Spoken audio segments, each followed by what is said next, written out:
ప్రార్థన చేసుకుందాం. మమ్మల్ని ఎంతగానో ప్రేమిస్తున్నాం మిక్కిలి ప్రియ పరలోకపు తండ్రి, మరొక పర్యాయం స్తోత్రమయ్యా. గడిచిన వారం అంతా మీరు నన్ను మమ్మల్ని కాచి కాపాడి ఈ దినమున మీ నామమును ఘనపరచి ఆరాధించడానికి మహిమపరచడానికి మీరు చూపుతొచ్చిన మీ కృపకై వేలాది స్తోత్రాలు. దేవా, అనేకులకు లేనటువంటి గొప్ప ధన్యత సజీవుడనైన నేను, సజీవుల దేవుడు అయిన నిన్ను ఆరాధించి దేవా మీ నామమును పూజించి ఘనపరచడానికి మీరు నాయడల మాయడల చూపుతూ వచ్చిన మీ కృప, ప్రేమ, వాత్సల్యతను బట్టి వేలాది స్తోత్రాలు. దేవా, ప్రార్థించి ప్రకటించిన మేరకు సమయానికి మీ సన్నిధానంలో ఇలాగూ మేము చేరి రాగలగటానికి మీరు చూపిన మీ సహాయతను బట్టి స్తోత్రాలయ్యా. కరుణించము. మీటింగ్ ఆది నుంచి అంతం వరకు మీరే అధ్యక్షత ఆధిపత్యం వహిస్తూ రావాల్సిందిగా ప్రార్థన చేస్తున్నాం. పాటలు పాడేవారిని బలపరచండి, వాయిద్యాలు వాయించమని బలపరచండి. దేవా, జరిగే పరిచర్య అంతా మీ నామమునకు మహిమకరంగా జరగలుటకు సహాయం చేయండి. దేవా, అలా నిలవబడుతున్న మీ దాసును కూడా మీరే బలపరిచి పరమ నుంచి కొంత అనుగ్రహించండి. ఆరాధన వర్తమానం ద్వారా మీరు మాతో మాట్లాడండి. దేవా, బలవర్తమానం ద్వారా మీరు నన్ను మమ్మల్ని సరిచేయండి. మేము మా గృహములకు చివరి ప్రార్థన ఆశీర్వాదం తర్వాత వెళ్తుండగా మీ కొరకై లోకంలో ఎలాగో మేము జీవించాలనో మీ వాక్యపు వెలుగులో మీరు బయలుపరచండి. మా తండ్రి, ఆయా ప్రాంతాల్లో నిలబడుతున్న ప్రతి దాసుని మీరు బలపరచండి. దేవా, ఎక్కడ శత్రువు పని చేయకుండా మీరు సహాయం చేయండి. అటు తిరిగి మా తండ్రి, ఎవరైతే లైవ్లో వింటున్నారో వారిని దర్శించము. రక్షణ లేని వారికి రక్షణ, రక్షింపబడిన వారు ఆత్మీయంగా క్షేమాభివృద్ధి పొందుటకు మీరే సహాయం చేయమని వందనాలు చెల్లిస్తూ కృతజ్ఞతాస్తుతులతో యేసయ్య నామమున స్తుతించి ప్రార్థించి అడిగి బ్రతిమాలి వేడుచున్నాం తండ్రి, ఆమేన్.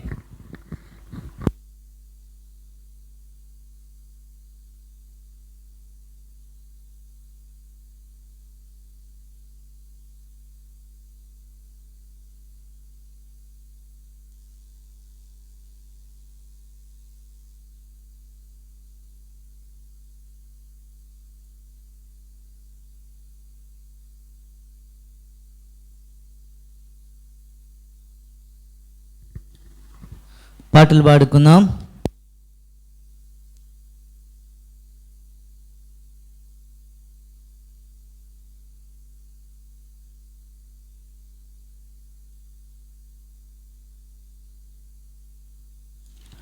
పాట సంఖ్య 75. స్తుతించుడి స్తుతించుడి ఆయన మందిర ఆవరణములో యెహోవా దేవుని స్తుతించుడి.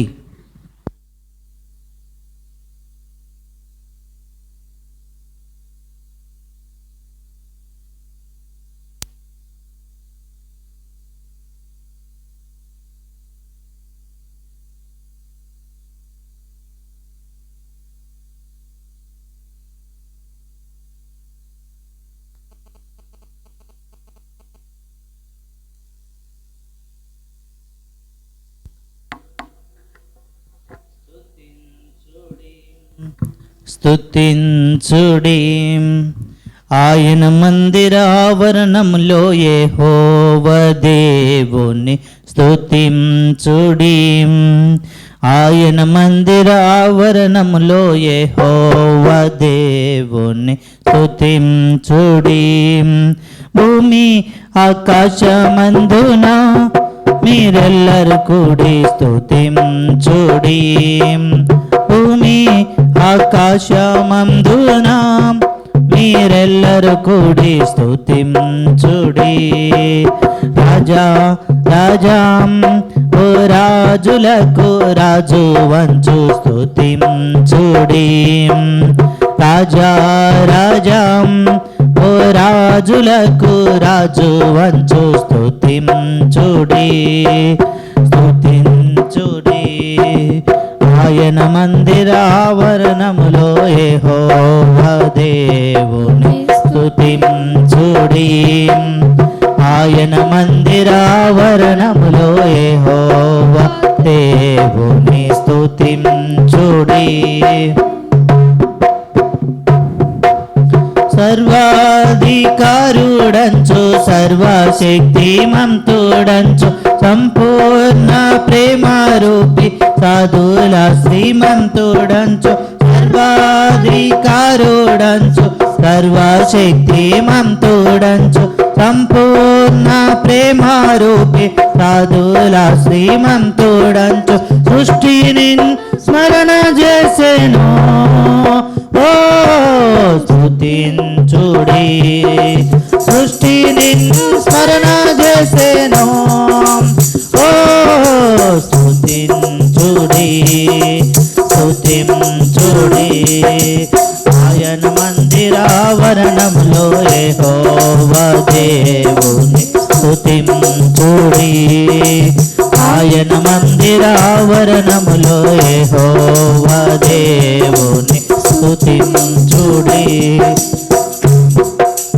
పెలపెలను గడి ఉరుములలోన రాజా రాజా తలతల మెరిసిడు మెరుపులలోన రాజా రాజా చరణము కలిగిన రాజా రాజా పలుకులు లేని ప్రకృతిలోన రాజా రాజా రాజాది రాజురా రాజా ఓ స్తుతించుడి రాజాది రాజురా రాజా ఓ స్తుతించుడి స్తుతించుడి ఆయన మందిరావరణములో యెహోవా దేవుని స్తుతించుడి ఆయన మందిరావరణములో యెహోవా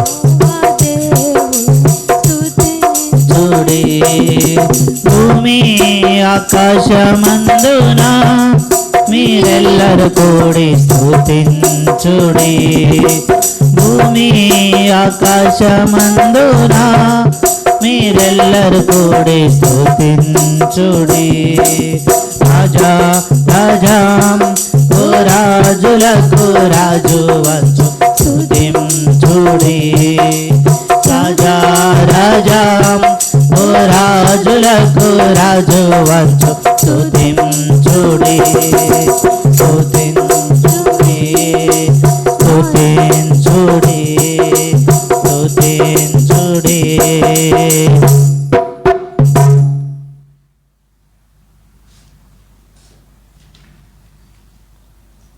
పాట సంఖ్య 79.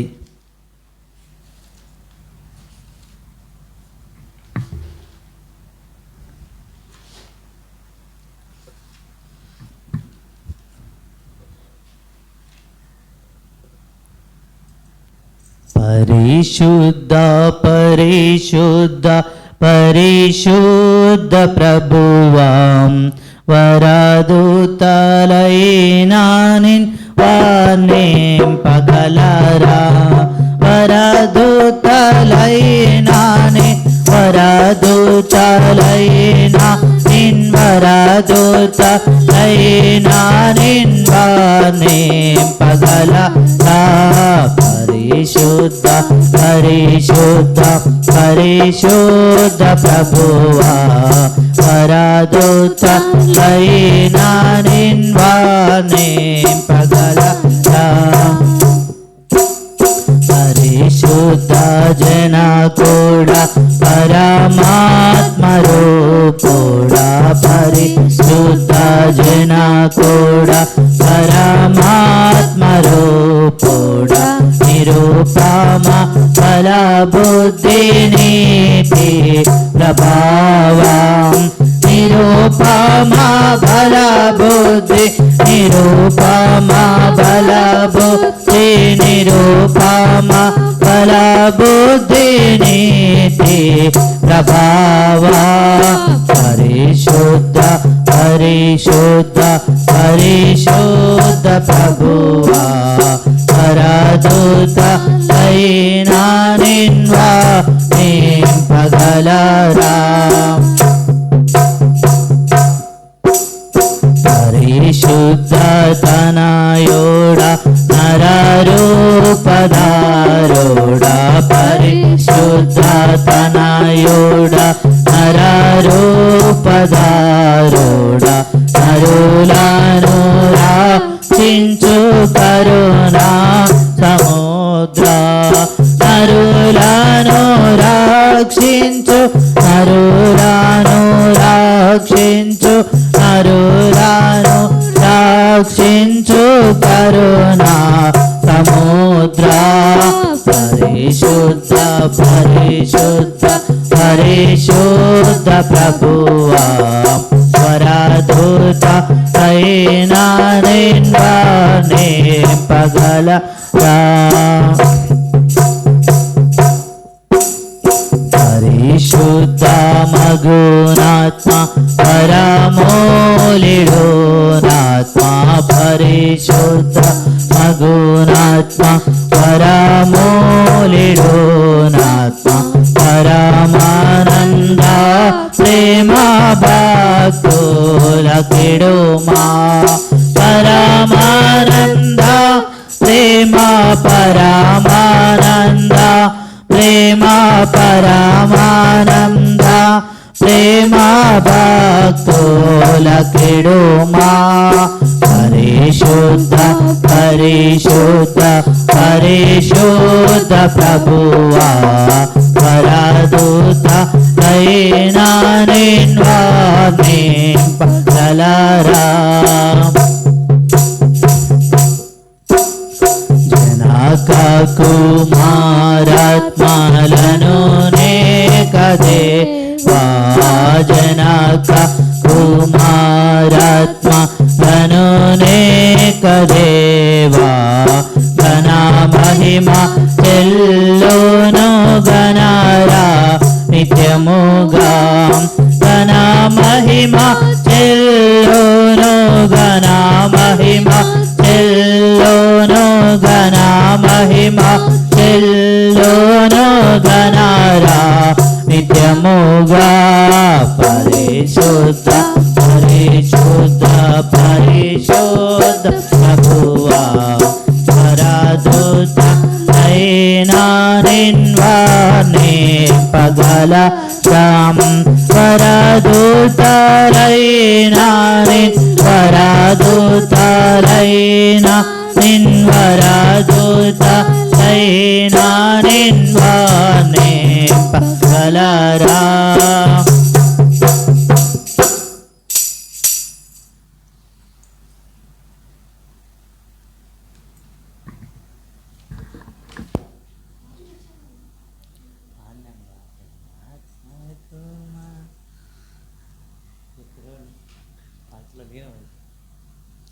పాట సంఖ్య 82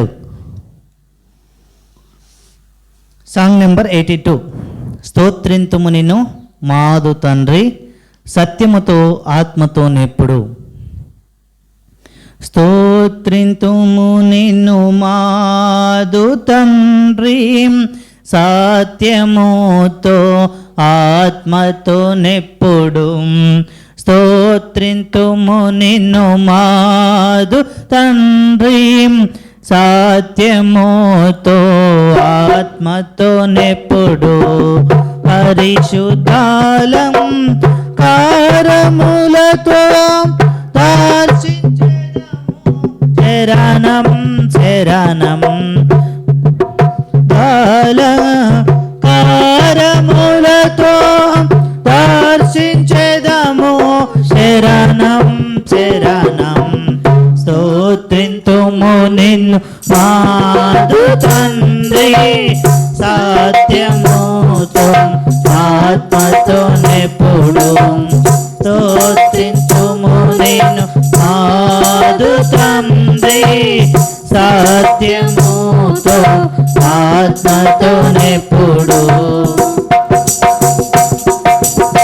శ్రేష్ఠ ఈవుల నీవే శ్రేష్ఠ కుమారుని ఇచ్చినందున శ్రేష్ఠ ఈవుల నీవే శ్రేష్ఠ కుమారుని ఇచ్చినందున త్రిత్వమై తత్వమైన త్రిలోకనాదం శరణం శరణం చిత్తమయ్యే ఆత్మమైనా త్రిలోకనాథా శరణం శరణం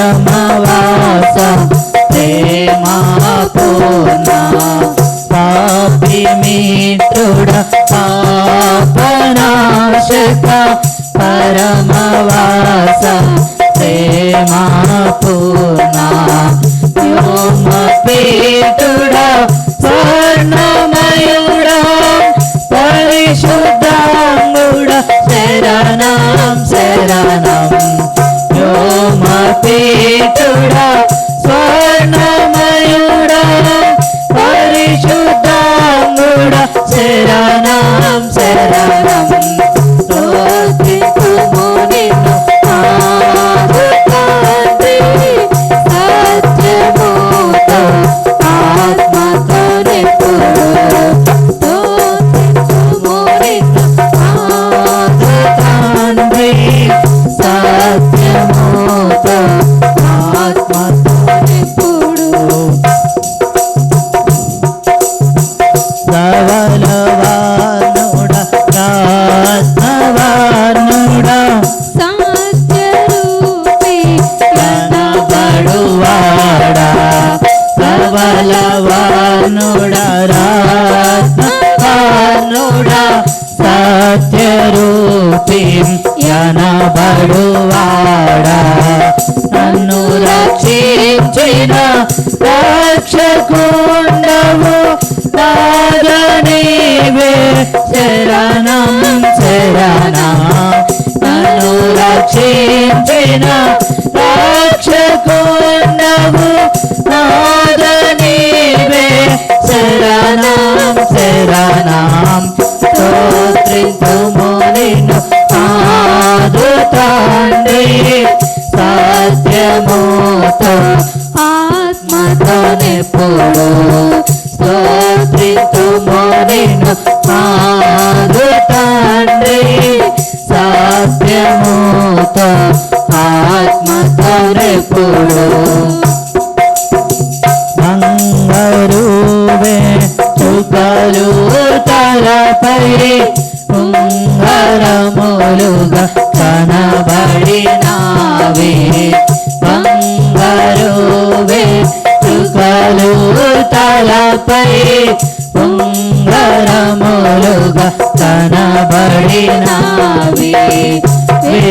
వేలలోనతే కాంచనీయుడా వేల కొలది శరణం శరణం వేలలోనతే కాంచనీయుడా వేల కొలది శరణం శరణం స్తోత్రింతుము నిన్ను ఆదుతాండి సత్యముతో ఆత్మతో నింపుడు స్తోత్రింతుము నిన్ను ఆదుతాండి సత్యముతో ఆత్మతో నింపుడు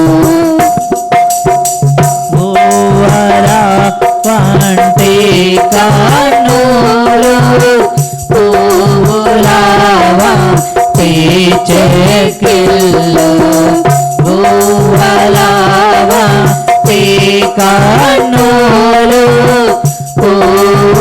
పూలావంటి చెక్కిళ్ళు మంచి రూపము కలిగినందున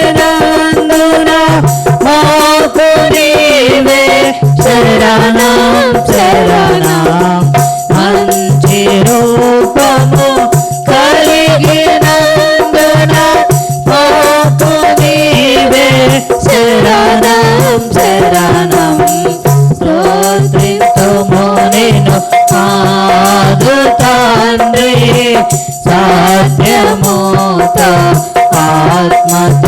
స్తోత్రములవలెప్పుడు స్తోత్రింతుము నిన్ను మాదు తండ్రి సత్యముతో ఆత్మతోనెప్పుడు చేతులు బంగారుమయము చెక్కినారా నముల వంటివి చేతులు బంగారుమయము చెక్కినారా నముల వంటివి కాళ్ళు రాతి స్తంభముల వలె కంబడుచు నందున శరణం కాళ్ళు రాతి స్తంభముల వలె కంబడుచు నందున శరణం స్తోత్రించుము నిన్ను మాదు తండ్రి సత్యముతో ఆత్మతోనెప్పుడు స్తోత్రించుము నిన్ను మాదు తండ్రి సత్యముతో ఆత్మతోనెప్పుడు సంగమునకు శిరస్సు నీవే రాజనీకే నమస్కారములు సంగమునకు శిరస్సు నీవే రాజనీకే నమస్కారములు ముఖ్యమైన మూలరాయి కోట్ల కొలది శరణం శరణం ముఖ్యమైన మూలరాయి కోట్ల కొలది శరణం శరణం స్తోత్రింతుము నిన్ను మాదు తండ్రి సత్యముతో ఆత్మతోనెప్పుడు స్తోత్రింతుము నిన్ను మాదు తండ్రి సత్యముతో ఆత్మతోనెప్పుడు నీదు సేవకులా పునాది జ్ఞానమునకు మించిన తెలివి నీదు సేవకులా పునాది జ్ఞానమునకు మించిన తెలివి అందముగను పూడుకొనుచు వేడుకొందుము శరణం శరణం అందముగను పూడుకొనుచు వేడుకొందుము శరణం శరణం స్తోత్రింతుము నిన్ను మాదు తండ్రి సత్యముతో ఆత్మతోనెప్పుడు స్తోత్రింతుము నిన్ను మాదు తండ్రి సత్యముతో ఆత్మతోనెప్పుడు రాజనీకే స్తోత్రములు గీతములు మంగళధ్వనులు రాజనీకే స్తుతి స్తోత్రములు గీతములు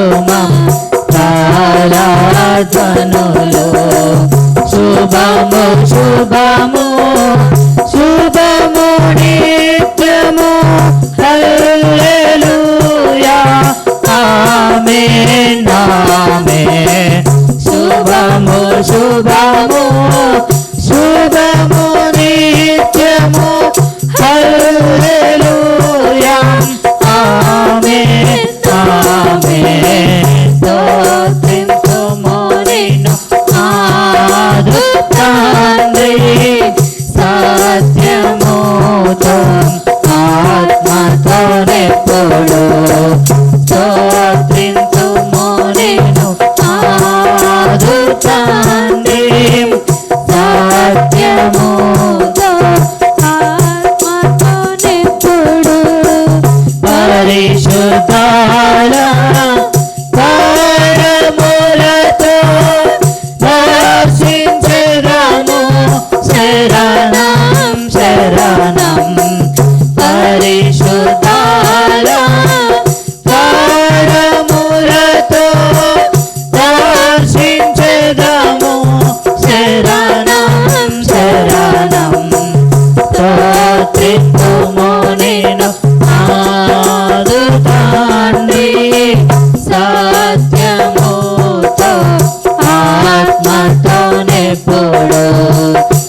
పాట సంఖ్య 83 చివరిగా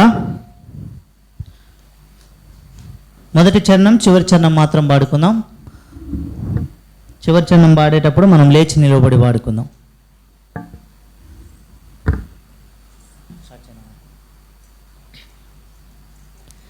క్రీస్తు యేసు దయాళు ప్రభు నీవే సృష్టికర్తవు, నీవే మా రక్షకుడవాని హల్లెలూయా పాడేదం. నీవే మా రక్షకుడవాని హల్లెలూయా పాడేదం. పాప జగనా జన్మించితివి, వేదా గృహానా పెరిగితివి, సంకట కష్టము అనుభవించి అమ్ము రక్షించితివి.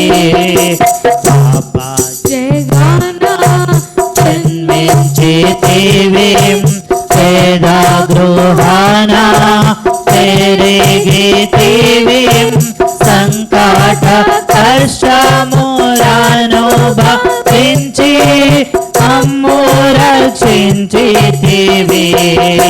ప్రియా యేసు మమ్ము రక్షించితివి. ప్రియా యేసు మమ్ము రక్షించితివి, మమ్ము రక్షించితివి, మమ్ము రక్షించితివి, మమ్ము రక్షించితివి, మమ్ము రక్షించితివి. క్రీస్తు యేసు దయాళు ప్రభు నీవే సృష్టికర్తవు, నీవే మా రక్షకుడవాని హల్లెలూయా పాడేదం. నీవే మా రక్షకుడవాని హల్లెలూయా పాడేదం. చివరి చరణం లేచి నిలవబడి పాడుకుందాం. ఎన్నో విధాల ఉన్నట్టి నాదో పాపరోగము ఈ వస్త్రమును కొట్టినంతనే అద్భుతముగా నివారణాయెను. ఎన్నో విధాల ఉన్నట్టి నాదో పాపరోగము ఈ వస్త్రమును కొట్టినంతనే అద్భుతముగా నివారణాయెను. ప్రియా యేసు నివారణాయెను. ప్రియా యేసు నివారణాయెను, నివారణాయెను, నివారణాయెను, నివారణాయెను,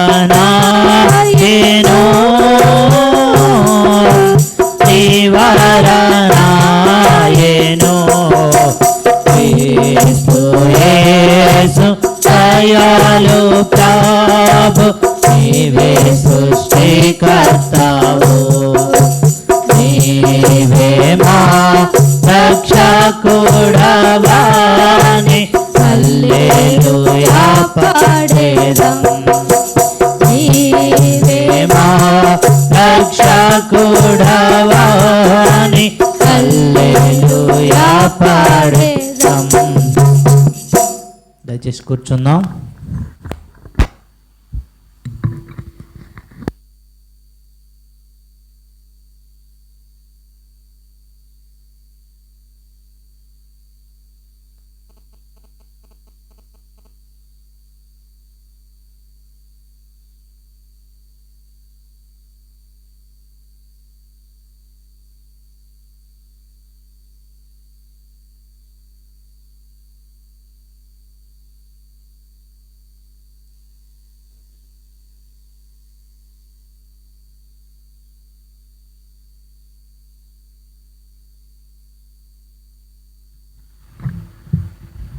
ప్రభుని ఆరాధించక మునుపు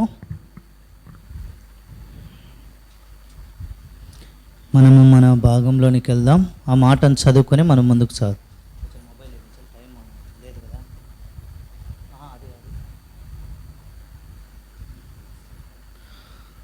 యోహాను సువార్త 3వ అధ్యాయం 16వ వచనం. Gospel John chapter 3 verse 16. యోహాను సువార్త 3వ అధ్యాయము 16వ వచనం. అందరం కలిసి చదువుకుందాం. దేవుడు లోకమును ఎంతో ప్రేమించెను, కాగా ఆయన తన అద్వితీయ కుమారునిగా పుట్టిన వాని యందు విశ్వాసముంచు ప్రతివాడును నశింపక నిత్య జీవం పొందినట్లు ఆయనను అనుగ్రహించెను. చిన్న ప్రార్థన చేసుకుందాం. ప్రార్థన చేసుకొని మనం ముందుకు సాగుదాం.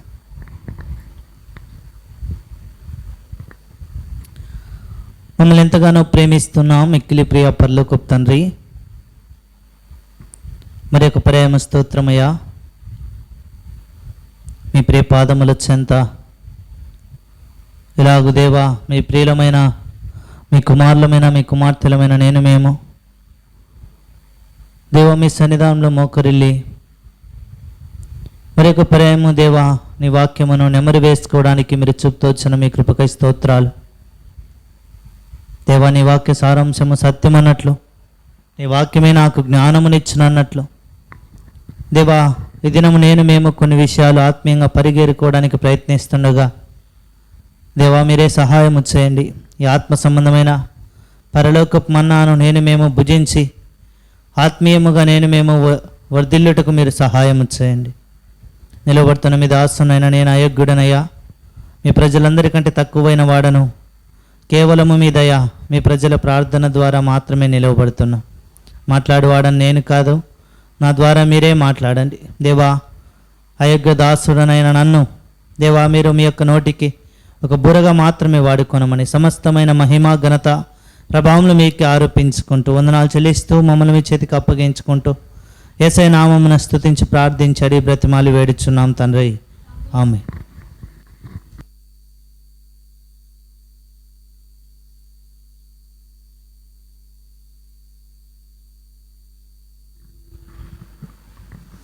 ఇక్కడ మనం చూస్తే దేవుడు మనల్ని ప్రేమిస్తూ ఉన్నాడు. సమయం ఏదైనా సందర్భం ఏదైనా దేవుడు మనల్ని ప్రేమిస్తూ ఉన్నాడు అన్నది మాత్రమే ఏంటంట యథార్థమైన సంగతి. మనకు చాలాసార్లు ఏమనిపిస్తుంది అంటే, అయ్యో దేవుడు నాలాంటి వాడిని ప్రేమిస్తాడా, దేవుడు నాలాంటి దాన్ని ప్రేమిస్తాడా అని మనం తలంచుతాం. అయితే దేవుడు ప్రేమిస్తూ ఉన్నది మానవ నైజమును బట్టి కాదు, కానీ దేవుని నైజమును బట్టి దేవుడు మనల్ని ప్రేమిస్తూ ఉన్నాడు. గత వారం in the last week that we have meditated that Jesus our God is love. దేవుడు ఏమై ఉన్నాడంట, ప్రేమయ్యి ఉన్నాడు. దేవుడు మనల్ని ప్రేమించడానికి కారణం ఏంటంటే ఆయనే ప్రేమ. ఇప్పుడు తేనెను చూడండి, తేనె దగ్గరికి వెళ్ళి మనం అయ్యా ఎందుకు తేనె నువ్వు తీయగున్నావు అంటే అది చెప్తుందా మనతో? అదేమంటదంటే నేను మధురమైన దానను అంటది.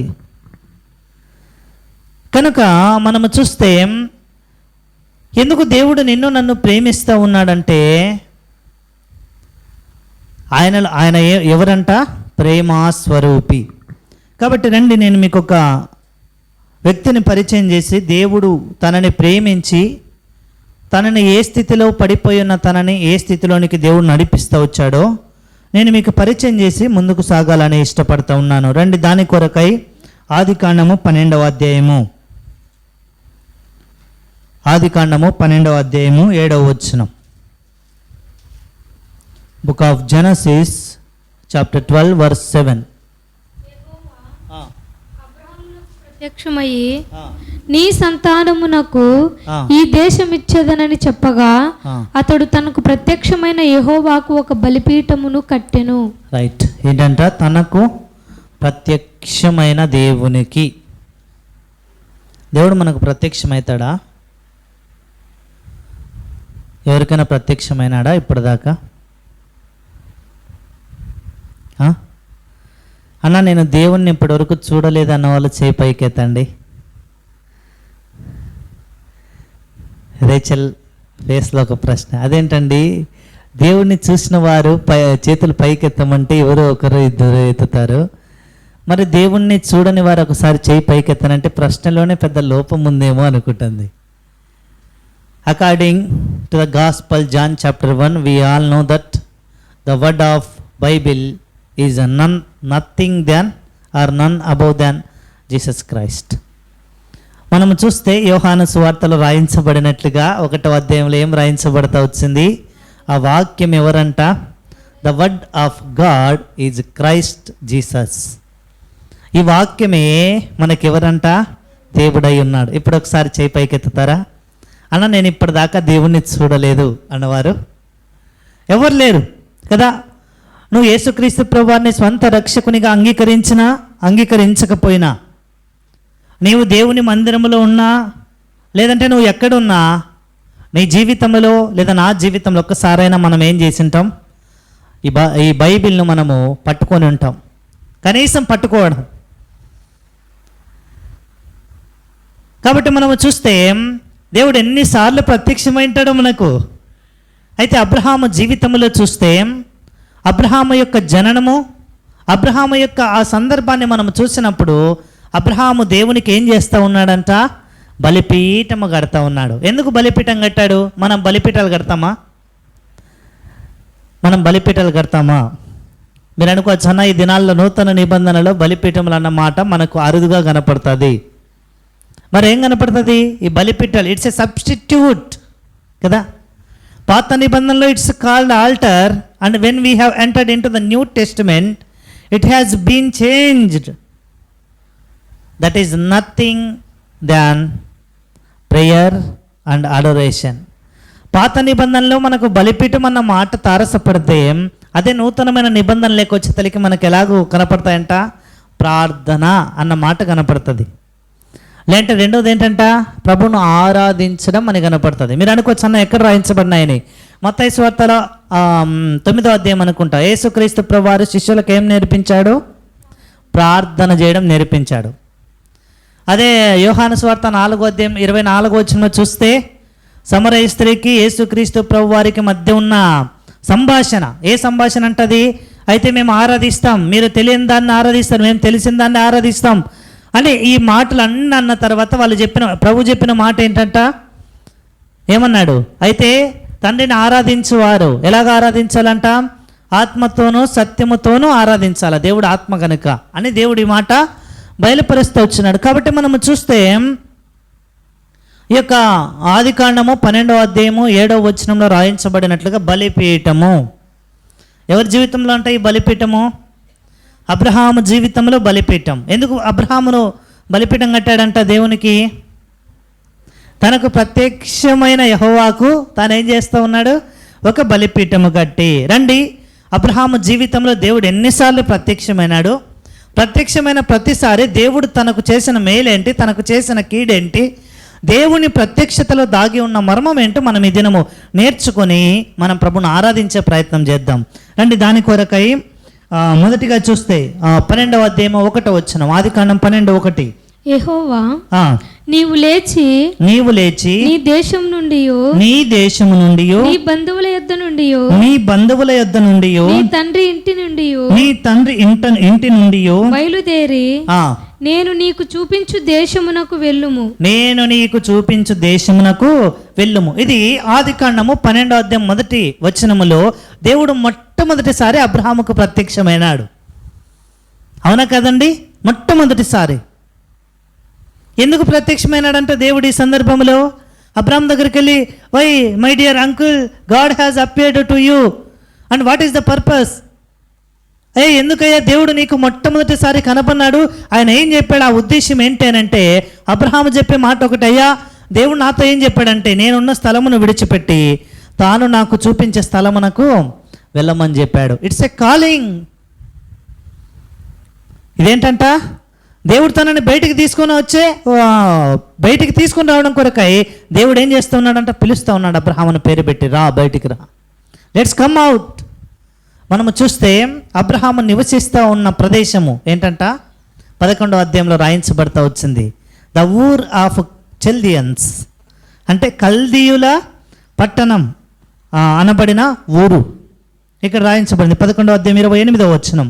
హారాను తాను పుట్టిన దేశమందలి కల్దీయుల ఊరను పట్టణములో. ఎక్కడంట? ఊరను పట్టణంలో, కల్దీయుల దేశంలో ఈ అబ్రహాము జన్మిస్తూ వచ్చినాడు. వాస్తవానికి మనము చూస్తే ఈ యొక్క అబ్రహాము నివసిస్తూ ఉన్న స్థలము పాపము అన్నది బైబిల్లో రాయించబడలేదు, కానీ ఈ యొక్క కల్దీయుల ఊరు అను పట్టణము గురించి 4 చోట్ల బైబిల్లో రాయించబడతా వచ్చింది. మొదటి అధ్యాయంలో 2 సార్లు, అలాగే 15వ అధ్యాయంలో ఒకసారి, ఆదికాండంలో రాయించబడతా వచ్చింది. 11వ అధ్యాయం 27, 11వ అధ్యాయం 31, అలాగే ఆదికాండం 15వ అధ్యాయంలో ఈ మాటలు రాయించబడతా వచ్చినాయి. అయితే మనము చూస్తే ఈ కల్దీయుల దేశము అనబడిన ఈ ఊరు పట్టణము దేనికి ప్రసిద్ధిగాంచిందంటే విగ్రహాల నిలయము. దేనికంట? విగ్రహాల నిలయం. When we see into this children's country, they are worshipping the many more idols which are called as gods and goddesses. దేవతలు, దేవుళ్ళు అనబడిన వారిని పూజించడానికి ప్రసిద్ధిగాంచిన స్థలం ఇది. నేను చెప్పేది కాదండి, వాస్తవంగా ఈ యొక్క హిస్టారికల్ ప్లేస్ను బట్టి నేను చెప్తా ఉన్నాను. కాబట్టి మనము చూస్తే ఈ యొక్క పట్టణములో అబ్రహాము జన్మించింటే దేవుడు ఏం చేస్తూ ఉన్నాడంట? మొట్టమొదటిసారి దేవుడు అబ్రహాముకు ప్రత్యక్షమై అబ్రహాముతో అంటా ఉన్నాడు. ఏమని అంటా ఉన్నాడంట? అబ్రహామా, నీవు లేచి ఏం చేయాలా? నీ దగ్గర ఉన్న అనగా నీ దేశమును విడిచిపెట్టు మొదటిగా, రెండోది నీ బంధువులు, మూడోది నీ తల్లిదండ్రులు, నీ ఇంటిని నువ్వు విడిచిపెట్టి నువ్వేం చేయాలా? నేను నీకు చూపించు దేశమునకు నువ్వు వెళ్ళాలా. సులభమైన పని కదండి ఇది. ఎంత సులభమైనదో. మనం వెళ్తామా? ప్రభు అన్నాడు, అయ్యా నువ్వు ఈ దేశంలో ఉపయోగంగా లేవు కాబట్టి నువ్వు పాలస్తీనాకు వెళ్ళు, నువ్వు పాకిస్తాన్కి వెళ్ళంటే వెళ్తామా? అంటాం మనం. అయ్యో అన్నా, ఇది ప్రభుస్వరం కాదన్నా, ఇది ప్రభుస్వరం కాదన్నా, ప్రభు ఎప్పుడు అట్లా దూరంకు పంపేయడన్నా మనల్ని అని మనం భావించుతాం. అయితే చూస్తే అబ్రహామును ఏం చేస్తూ ఉన్నాడు దేవుడు? అక్కడి నుంచి తాను ఉన్న స్థలంలో నుండి బయటికి తీసుకుని రావడానికి ఇష్టపడుతూ ఉంటాడు. మనం చాలాసార్లు ఏమనుకుంటామంటే, నిజంగా దేవుడు నన్ను ప్రేమిస్తున్నాడా? నిజంగా నన్ను ప్రేమిస్తూ ఉంటే నా జీవితంలో ఈ కష్టం ఎందుకు వచ్చింది? నిజంగా నా జీవితంలో దేవుడు నన్ను ప్రేమిస్తూ ఉంటే ఈ కరువు లాంటి పరిస్థితి ఎందుకు వచ్చింది? మనం అనుకుంటాం, ఏమని అనుకుంటామంటే, అలా దేవుడు నన్ను ప్రేమించట్లేదన్న అన్ని ఇబ్బందులే. వాస్తవానికి చూస్తే అబ్రహాము జీవితంలో మొట్టమొదటి కరువు ఎప్పుడు వచ్చిందంట? దేవునికి బలిపీఠం కట్టిన తర్వాత వచ్చింది. ముందు రాలా. అబ్రహాము ఊరు అన్న పట్టణంలో ఉన్నంతకాలం he did not know what the famine is. కరువు అన్నది ఏంటో అబ్రహాముకు తెలియదు. అదే 12వ అధ్యాయంలోకి వస్తే 12వ అధ్యాయం 7వ వచనంలో మొదటి బలిపీఠం కడితే, అదే 12వ అధ్యాయంలో 2వ బలిపీఠం కట్టిన తర్వాత ఏమొచ్చిందంట అక్కడ? అప్పుడు కరువు. అప్పుడు ఆ దేశంలో కరువు రాగా. ముందుకెళ్దామా? రండి, shall we turn our Bibles. Shall we turn our Bibles. మొదటి బలిపీఠం ఎక్కడ కట్టాడంట? 12వ అధ్యాయం 7వ వచనం. అబ్రహామునకు ప్రత్యక్షమయ్యి ఈ దేశం ఇచ్చేదనని చెప్పగా అతడు తనకు ప్రత్యక్షమైన యెహోవాకు ఒక బలిపీఠము. 12వ అధ్యాయం 7వ వచనం. ఇప్పుడు ముందుకు సాగినట్లయితే మనం అదే 12వ అధ్యాయం 8వ వచనము. అక్కడ నుండి అతడు బయలుదేరి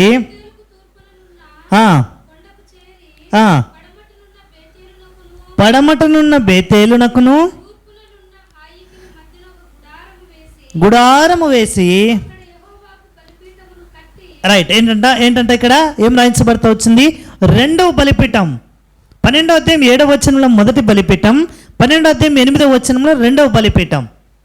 ఇప్పుడు 12వ అధ్యాయం 10వ వచనం చూస్తే, అప్పుడు ఆ దేశంలో ఏమొచ్చిందంట? కరువు వచ్చెను. ఇప్పుడు మనం ఏం చెప్తామండి? What is our statement? దేవుడు నన్ను ప్రేమిస్తే కరువు వస్తుందా? దేవుడు నన్ను ప్రేమిస్తూ ఉంటే నాకు కష్టాలు వస్తాయా? దేవుడు నన్ను ప్రేమిస్తూ ఉంటే నన్ను వేరే దేశంకు పంపేస్తాడా? దేవుడు నన్ను నిజంగా ప్రేమిస్తూ ఉంటే నన్ను ఈ స్థలంలో నుండి వెళ్ళగొడతాడంటే అవును. బైబిల్లో there are many more examples. దేవుడు ఎవరిని ఎక్కడ కూడా అక్కడే గణపరచడానికి పూనుకోలా. కాబట్టి మనము చూస్తే దేవుడు తనకు ప్రత్యక్షమై అబ్రహాముతో దేవుడు చెప్పిన మాట మొట్టమొదటిగా, ఇట్స్ ఏ యూనివర్సల్ కాల్. దేవుడు ఏమన్నాడు? అయ్యా నువ్వు బయటికి రా అన్నాడు, అంతే.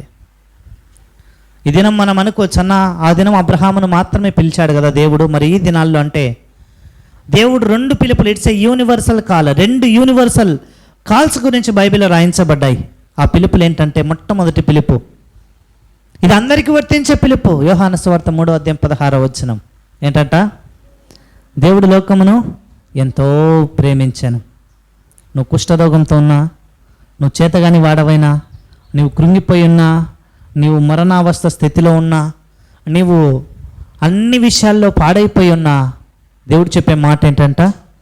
నేను నిన్ను ప్రేమిస్తూ ఉన్నాను. ఎందుకంటే మనం ఎక్కడున్నాం? లోకంలో ఉన్నాం. దేవుడు లోకమును ఎంతో ప్రేమించెను. లోకంలో ఉన్న నిన్ను దేవుడు, లోకంలో ఉన్న నన్ను ఎంతో ప్రేమించెను. రెండవ మాట ఏంటో చెప్పమంటారండి? ప్రయాసపడి భారం మోసుకొనుచున్న గలిలయులారా ఉందా మీ బైబిల్లో? సమరయులారా ఉందా బైబిల్లో? సమస్త, చూడండి, ఇట్స్ అన్ యూనివర్సల్ కాల్. కాబట్టి దేవుడు 2 పిలుపులను ఇచ్చాడు. ఇది ఒక్క వ్యక్తికి చెందింది కాదు. అబ్రహాము జీవితంలో చూస్తే మొట్టమొదటిగా ఏమన్నాడు అబ్రహాంతో? Come out. దేవుడు ఏం చేయడానికి ఇష్టపడతాడంటే, ఒకసారి ఒక వ్యక్తిని దేవుడు ప్రేమిస్తే దేవుడు తనని బయటికి తీసుకొని రావడానికి ఇష్టపడతా ఉంటాడు, మనమున్న స్థలంలో కాదు. మనం ఏమనుకుంటామంటే, దేవా నీవు నన్ను పందిలపల్లిలో, దేవా నీవు నన్ను గడప జిల్లాలో, దేవా నీవు నన్ను ఎక్కడ ఆంధ్రప్రదేశ్లో, దేవా నీవు నన్ను భారతదేశంలో ఆశీర్వదిస్తేనే అది ఆశీర్వాదం అంటాం. కానీ ప్రభు అంటాడు అది కాదు. వాస్తవానికి మనం చూస్తే అబ్రహాము ఎలాంటి వాడంట? అబ్రహాము ఎలాంటి వాడు అని మనం చూస్తే, అబ్రహాము ధనవంతుడు. ఇప్పుడు అదే అబ్రహామును అక్కడే ఉంచి అక్కడే ఆశీర్వదిస్తే ఏ ఒక్కరైనా, అయ్యో మీ దేవుడు ఎంత గొప్ప దేవుడయ్యా, నీవు నమ్ముకున్న దేవుని వంటి దేవుడు ఎవరైనా ఉన్నారా అని పూజించి కొనియాడగలరా? కొనియాడలేరు. ఎందుకంటే హీఈస్ సో రిచ్. అదే అబ్రహామును దేవుడు బయటికి తీసుకుని వచ్చి,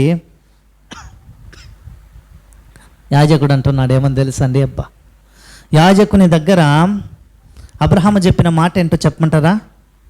యుద్ధం అయిపోయిన తర్వాత, లోతును కాపాడుకున్న తర్వాత అబ్రహాం ఏమన్నాడు? అయ్యా మాకేమొద్దు, తినడానికి ఆహారం చాలంతే, చెప్పుల వారు కూడా మాకు వద్దు అని అన్నాడు అబ్రహాం. ఎందుకు? అబ్రహాముకు తెలుసు he is becoming a great nation because he is ready to blessed by God. దేవుని చేత ఆశీర్వదింపబడటానికి సంసిద్ధముగా ఉన్న ఈ అబ్రహాము ఇప్పుడు ఒకవేళ ఈ యాజకుని దగ్గర ఏమైనా తీసుకొని ధనవంతుడిగా చేయబడితే ఆయన అంటాడు, నేను ఇచ్చానయ్యా నీకు, అందుకే నువ్వు ధనవంతుడివైనావు. కాబట్టి మనం చూస్తే మొట్టమొదటిగా ఈ దేవుడు ప్రత్యక్షమయ్యే దేవుడు. దేవుడు మొట్టమొదటిగా మనల్ని ప్రేమించి ప్రత్యక్షమై మనల్ని ఏం చేస్తూ ఉన్నాడంట?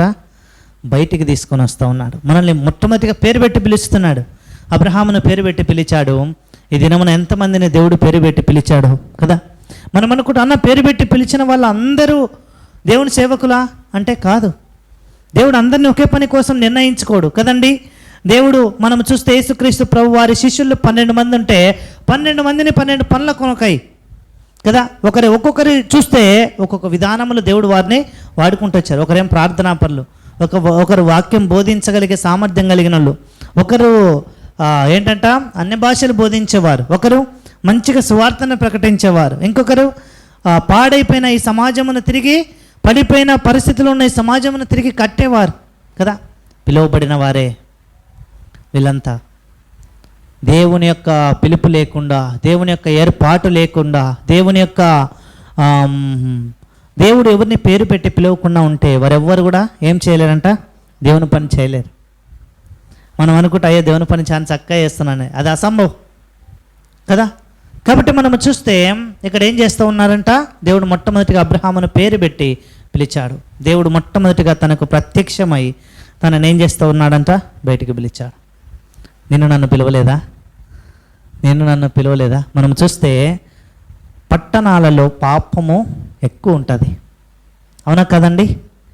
పట్టణాలు అనగా అభివృద్ధి చెందిన స్థలంలో పాపము కూడా ఎట్లుంటుందంట? అభివృద్ధి చెందినదై ఉంటుంది. అందుకే బైబిల్లో రాయించబడింది, పాపము పరిపక్వమై ఏమంటుందంట? ఏం చేస్తుంది? తర్వాత పిల్లల్ని కంటది.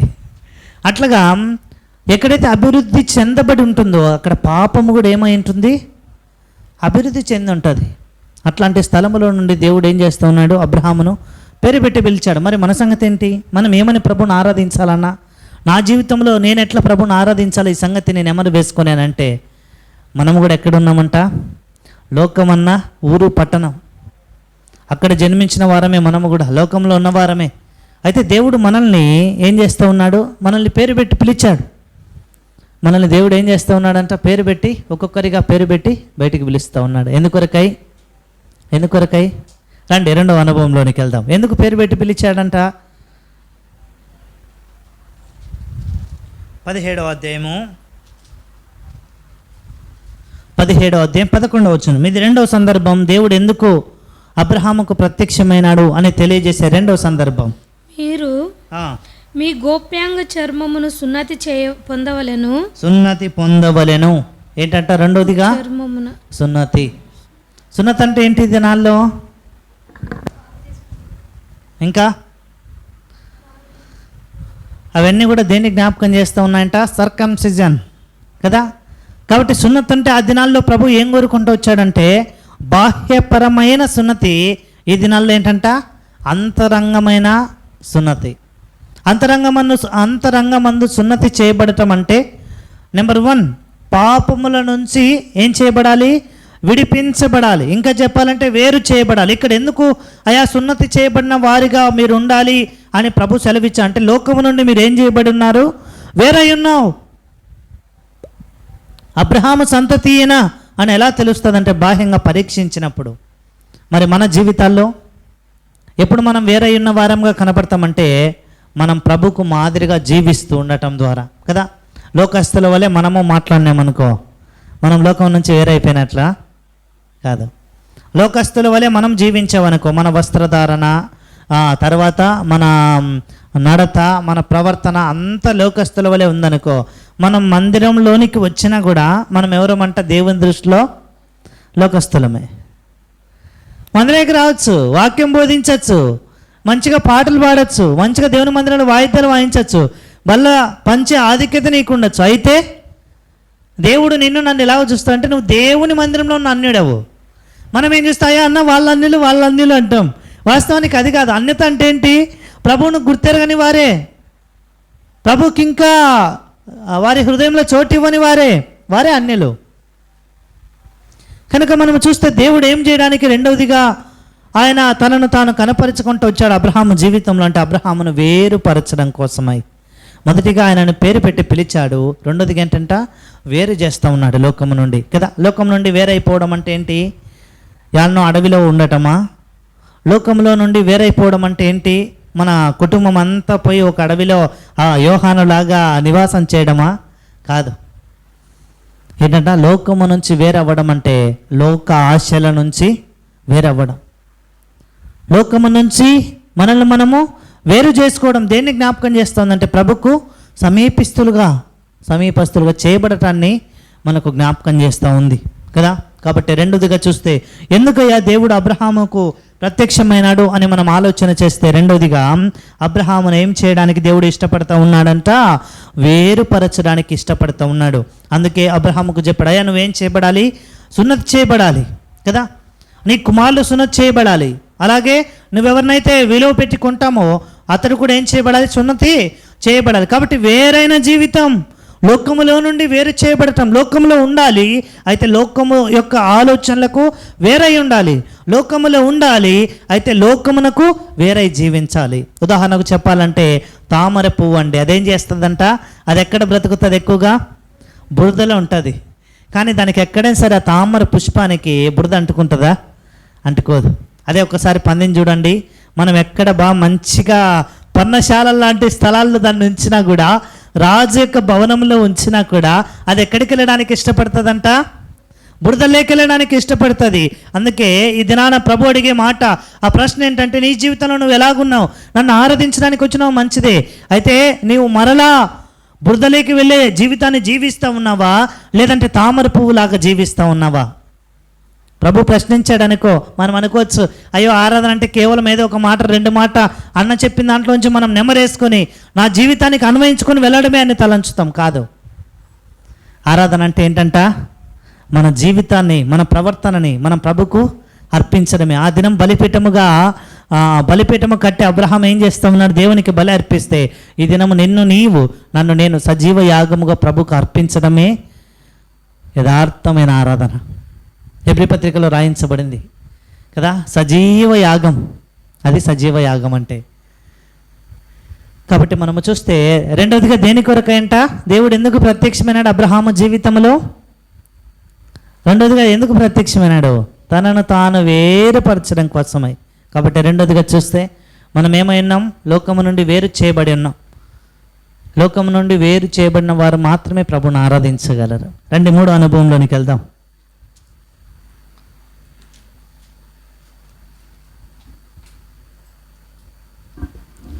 18వ అధ్యాయము 14వ వచనం.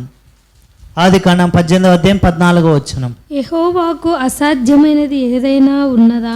యెహోవాకు అసాధ్యమైనది ఏదైనా ఉన్నదా? మీదటికి ఈ కాలమున నిర్ణయ కాలమందు నీ యొద్దకు తిరిగి వచ్చేదను. అప్పుడు షారాకు కుమారుడు కలుగున నేను. కాబట్టి మనం చూస్తే మూడోది ఏంటంటే ఇట్స్ ఏ ప్రామిస్ ఫుల్ఫిల్లింగ్. దేవుడు తన వాగ్దానమును ఏం చేయడానికి ఇష్టపడతా ఉన్నాడంట? నెరవేర్చడానికి ఇష్టపడతా ఉన్నాడు. 18వ అధ్యాయంలో వాగ్దానము, 21వ అధ్యాయం వచ్చేతలకి ఏమైపోయిందంట? వాగ్దానము నెరవేర్చబడతా వచ్చింది కదా. కాబట్టి మనము చూస్తే మూడవదిగా ఎందుకయ్యా దేవుడు నన్ను ప్రేమించి ఆయన ఎందుకు తనను తాను ప్రత్యక్షపరచుకుంటూ వచ్చాడంటే, ఎందుకంట? మూడవదిగా వాగ్దానములు నెరవేర్చడం కోసమై. అబ్రహాము జీవితంలో మాత్రమే కాదు, ఎవరైతే తన యందు విశ్వాసం ఉంచి దేవా నన్ను నీవు నీ కుమారుడిగా చేసుకో, నన్ను నీవు నీ కుమార్తెగా చేసుకో అని ప్రభుతో తీర్మానం చేసుకొని ప్రభు కొరకు జీవిస్తూ ఉంటారో అట్టి వారందరి జీవితాల్లో దేవుడు ఏం చేస్తూ ఉన్నాడంట? తాను చేసిన తన వాగ్దానము మన జీవితంలో నెరవేర్చబోతూ ఉన్నాడు. దేవుడు అందరికి ఇచ్చిన ఏకైక వాగ్దానం ఏంటో చెప్పమంటారండి? దేవుడు అందరికీ, ప్రతి క్రైస్తవుడికి ఒక వాగ్దానం వర్తిస్తుంది. ఆ వాగ్దానం ఏమిటంటే, అయ్యా నువ్వు చనిపోయిన తర్వాత ఎక్కడుంటావు? నాతో ఉంటావు అన్నాడు ఆయన. ఈ వాగ్దానం అందరికీ నెరవేరుస్తుంది. నెరవేర్చబడాలంటే ప్రభు ఏం చేయాల? ముందు వాగ్దానం ఇచ్చి ఉండాలా, ఆ వాగ్దానం చొప్పున నీవు నడవాలా, అప్పుడు ఆ వాగ్దానం ఏం చేయబడుతుందంట? నెరవేర్చబడుతుంది.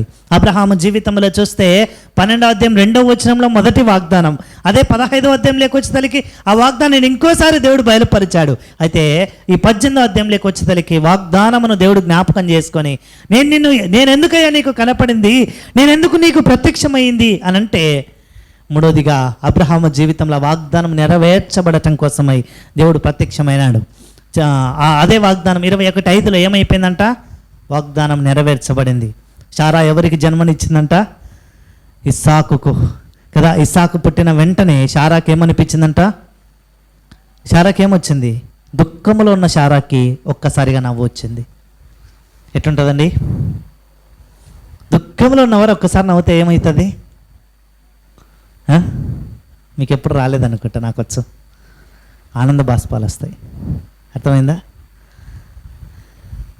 కాబట్టి మనము చూస్తే మూడవదిగా వాగ్దానం నెరవేర్చడం కోసమై ఆయన ప్రత్యక్షమైనాడు. 4వది చివరిది 22వ అధ్యాయం సందర్భం మనకందరికీ పరిచయం. దేవుడు ఎందుకు ప్రత్యక్షమైనాడంట? ఆయన అన్నాడు, అయ్యా నీ కుమారుని నాకు బలిగా అర్పించు. అంటే బలిగా అర్పించబడవలసిన ఒక జీవం ఎలాగుండాలి, వాటి లక్షణాలు ఏంటి అని సింపుల్గా మనం చూడగలిగితే, మొదటిగా ఎలా ఉండాలా? పరిశుద్ధమైనదై ఉండాలా, విధేయతను కనపరిచేదై ఉండాలా. ఇంకేంటంట? మూడవదిగా చూస్తే అది యవ్వన బలము కలిగినదై ఉండాలి. ఏ మచ్చ, ఏ మాలినము లేనిదై ఉండాలి, ఏ లోపం లేనిదై ఉండాలి. అట్లాంటి వాటిని దేవునికి అర్పించాలా అని ప్రభు ఒక చిన్న ఉదాహరణతో చెప్తే, ఈ దినము ఎవరమంట ఆ అనుభవంలో నడిచేది? నీవు నేనే. ఆ రోజు మన కొరకై బలియాగముగా చేయబడిన ఆ ప్రభు అయితే, ఈరోజు మనము ఎవరమంట? నీవు నేను ఎవరంట? ఆయన కొరకై బలియాగం, ఆయన కొరకై బలి అవ్వడానికి సంసిద్ధముగా ఉన్న దేవుని ప్రజలమ్మ. అవునా కదండి? దేవుడు మనల్ని ఏర్పరచుకొని మనల్ని ఏ గుంపులోకి నడిపించాడంట? మత్తయి సువార్త 25లో రాయించబడినట్లుగా గొర్రెల గుంపులోనికి నడిపించాడు. ఈ గొర్రెలు ఏం చేస్తాయి? గొర్రెలు ఏం చేస్తాయని మనకు అర్థం అవ్వాలంటే ఇప్పుడు పులులను తీసుకొని వద్దాం. పులిని తీసుకొని వచ్చి ఒక పులి మీద కత్తి పెడితే ఏం చేస్తుందండి? ఏం చేస్తుంది? మనల్ని చంపేస్తుంది. అదే గొర్రె మీద కత్తి పెడితే ఏం చేస్తుంది? చంపేయని అంటుంది కదా. నాలుగోదిగా చూస్తే ప్రభు కొరకై బలియాగముగా చేయబడాలంటే మనకేమేం లక్షణాలు ఉండాలనో వాటిని నేర్పించడం కోసమై ప్రభు ప్రత్యక్షమైనాడు. ఇసాకు జీవితంలో చూడండి ఎంత విధేయత. మనమైతే లోబడతామా? కింద ఎన్నో చెప్పి తెచ్చినళ్ళే, పైకి వచ్చిన తర్వాత నన్ను పండబెడతావేంటి? నీకేం బుద్ధి ఉందా లేదా? కన్యావా, కక్కినావా? నన్ను కట్టేస్తావేంది, కత్తెత్తుతావేంది, పైగా ఏ మూర్ఖుడా నీకేం బుద్ధి లేదా అని అంటాం. కానీ మౌనంగా ఉన్నాడు ఇస్సాకు. ఇస్సాకు తలంపులు వేరు, అబ్రహాం తలంపులు వేరు. అబ్రహాం తలంపులు ఏంటంటే ఒకవేళ నా కుమారుడు చనిపోయినా కూడా లేవనెత్తగలిగే శక్తి సామర్థ్యం కలిగినాడు నా దేవుడు. కానీ ఇస్సాకులో ఉన్న కోణం ఏంటంటే ఓహో నా దేవుడు నన్నే కోరుకున్నాడా, అబ్బా ఎంతోమంది అంటే నన్ను కోరుకున్నట్టే నేను ఎంత ధన్యున్నాయి. అది ఇస్సాకులో ఉన్న కోణం. కాబట్టి మనం చూస్తే ఇద్దరి వైఖరి వేరు. అయితే దేవుడు ఏం నేర్పించడానికి అక్కడ ప్రత్యక్షమైనాడంటే మనం ఎలాగుండాలా? ఆయన గొర్రెల కాపరి, మనం ఏమై ఉండాలా? గొర్రెలాగా ఉండాలా. అంటే లోబడటం. గొర్రెలు లోబడతాయి, ఎప్పుడైనా పొడుస్తాయండి? గొర్రెలు పడవు, దాదాపుగా మేకలే ఏం చేస్తాయి? పొడుస్తూ ఉంటాయి. కాబట్టి సాధువు జీవితం, వెంటనే లోబడటం, ఇవన్నీ ప్రభు మనకు నేర్పించడం కోసమై ఆయన ప్రత్యక్షమైనాడు. 4 అనుభవాలు కదా అబ్రహాము జీవితంలో. ప్రతిసారి దేవుడు ఏదో ఒక విషయం నేర్పించి ముందుకు సాగడానికి ఇష్టపడతా ఉన్నాడు. కాబట్టి 12వ అధ్యాయం 7వ వచనంలో చూస్తే అబ్రహాం అన్నాడు తనకు ప్రత్యక్షమైన యెహోవాకు ఏం చేశాడంట? బలిపీఠము కట్టినాడు. కాబట్టి మొట్టమొదటిగా పేరు పెట్టి పిలిచాడంట ఆ దేవుడు అబ్రహాముకు ప్రత్యక్షమై అబ్రహామును పేరు పెట్టి పిలిచాడు. మనల్ని కూడా మన జీవితాల్లో దేవుడు పేరు పెట్టి ఆదికాండం 12వ అధ్యాయం ప్రకారం అబ్రహామును పిలిచిన దేవుడు మనల్ని కూడా పేరు పెట్టి పిలిచాడు. రెండవదిగా చూస్తే 17వ అధ్యాయంలో రాయించబడినట్లుగా అబ్రహాముకు ఏం చెప్పాడంట? నీవు సున్నతి చేయబడాలి అని చెప్పాడు. అంటే లోకములో ఉండి లోకము నుంచి వేరైపోవాలా అని చెప్పాడు. మనం జీవితంలో దేవుడు చెప్పిన 2వ మాట లోకములో నుండి వేరై నా కొరకు ప్రత్యేకముగా జీవించు అని చెప్పాడు. 3వ మాట ఏంటంట? ఆదికాండం 18వ అధ్యాయం 14లో రాయించబడినట్లు దేవుడు వాగ్దానమును నెరవేర్చడం కోసమై ప్రత్యక్షమైనాడు కదా. వాగ్దానం నెరవేర్చడం కోసమై ప్రత్యక్షమైనాడు. 4వది చివరిది, నేను ప్రభు కొరకు గొర్రె పిల్లవలే సిద్ధపడటం కోసమై మనల్ని సిద్ధపరచడం కోసమై ఆయన ప్రత్యక్షమైనాడు. కాబట్టి 4 అనుభవం తలపోసుకొనొచ్చు. ప్రభుని ఆరాధించుదాం. దేవుడి మాటలు దీవించునుగాక. మోకరించండి, ప్రభుని ఆరాధించుదాం.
సమయంలో బలను సమీపించక మునుపు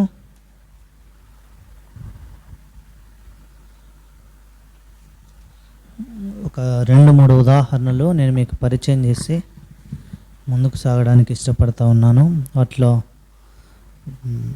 వీటిని ప్రధానముగా నేను ఒకే మాటని నేను మీకు జ్ఞాపకం చేయాలని ఇష్టపడతా ఉన్నాను. దేవుని యొక్క చిత్తములో నుండి తొలగిపోవడం, లేదంటే దేవుడు వారికి నిర్ణయించిన పనిలో తప్పిపోవడం. దేవుడు మనకు ఏదైతే పని అప్పగించాడో మనం తప్పిపోవడం ద్వారా ఏం చేస్తాడంటే దేవుడు మన స్థానంలో నుంచి మనల్ని తప్పిస్తాడు కదా. దాని కొరకే రండి, మొట్టమొదటిగా ఆదికాండము 2వ అధ్యాయం 15వ వచనం.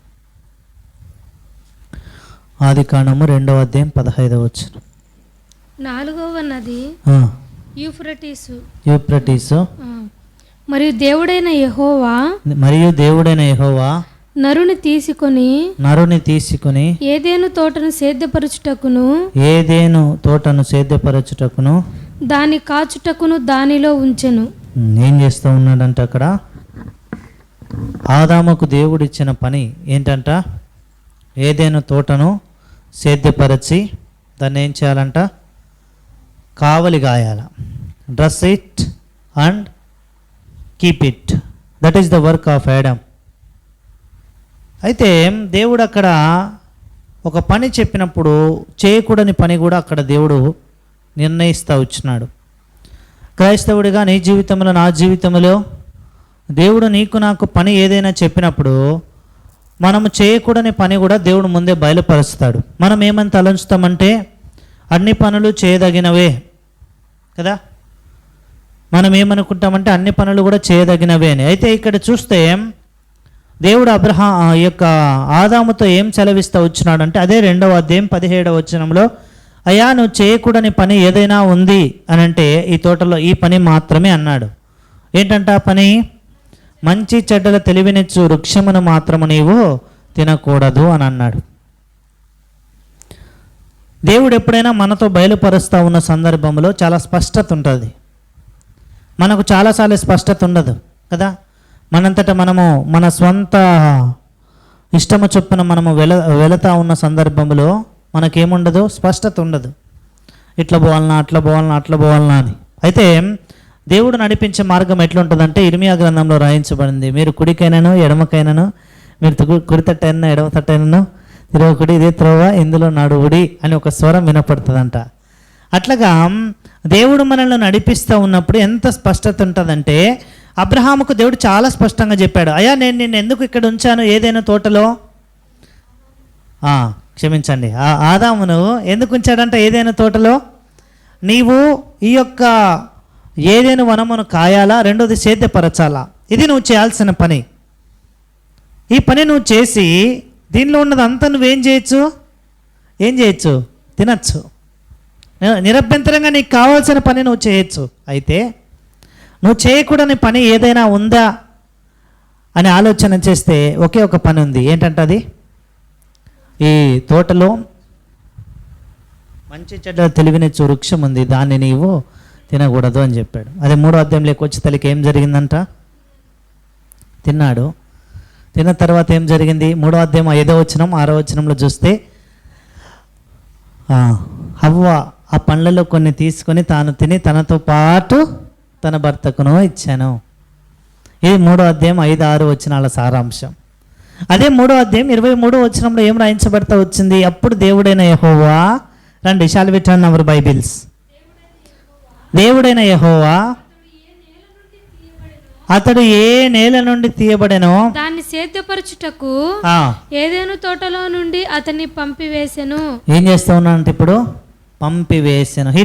God drove out or God cast out. ఆయన ఏం చేస్తూ ఉన్నాడంట? వెళ్ళగొట్టేసినాడు. ఎవరిని? ఆదామును. దేవుడు ఆదాముకి ఇచ్చిన పని ఏంటంట? తోటను కాయడం. అయితే ఇప్పుడు ఏం పని వచ్చిందంట? ఎక్కడి నుండి వచ్చినాడో అదే మట్టిని సేద్యపరచుకోవడం. చూడండి ఎంత వ్యత్యాసం ఉందో. చాలాసార్లు దేవుడు మనకి ఎన్నో తలాంతులు, ఎన్నో గొప్ప గొప్ప జ్ఞానంతో కూడిన అనుభవాలు ఎందుకు ఇస్తాడంటే అది దేవుని కొరకై వాడబడాలని. కానీ మనం ఏం చేస్తాం? మనం దాన్ని మన సొంత జ్ఞానం కోసమై స్వార్థపూరితమైన ఆలోచనతో మనం దాన్ని వాడతాం. అది దేవునికి నచ్చదు కదా.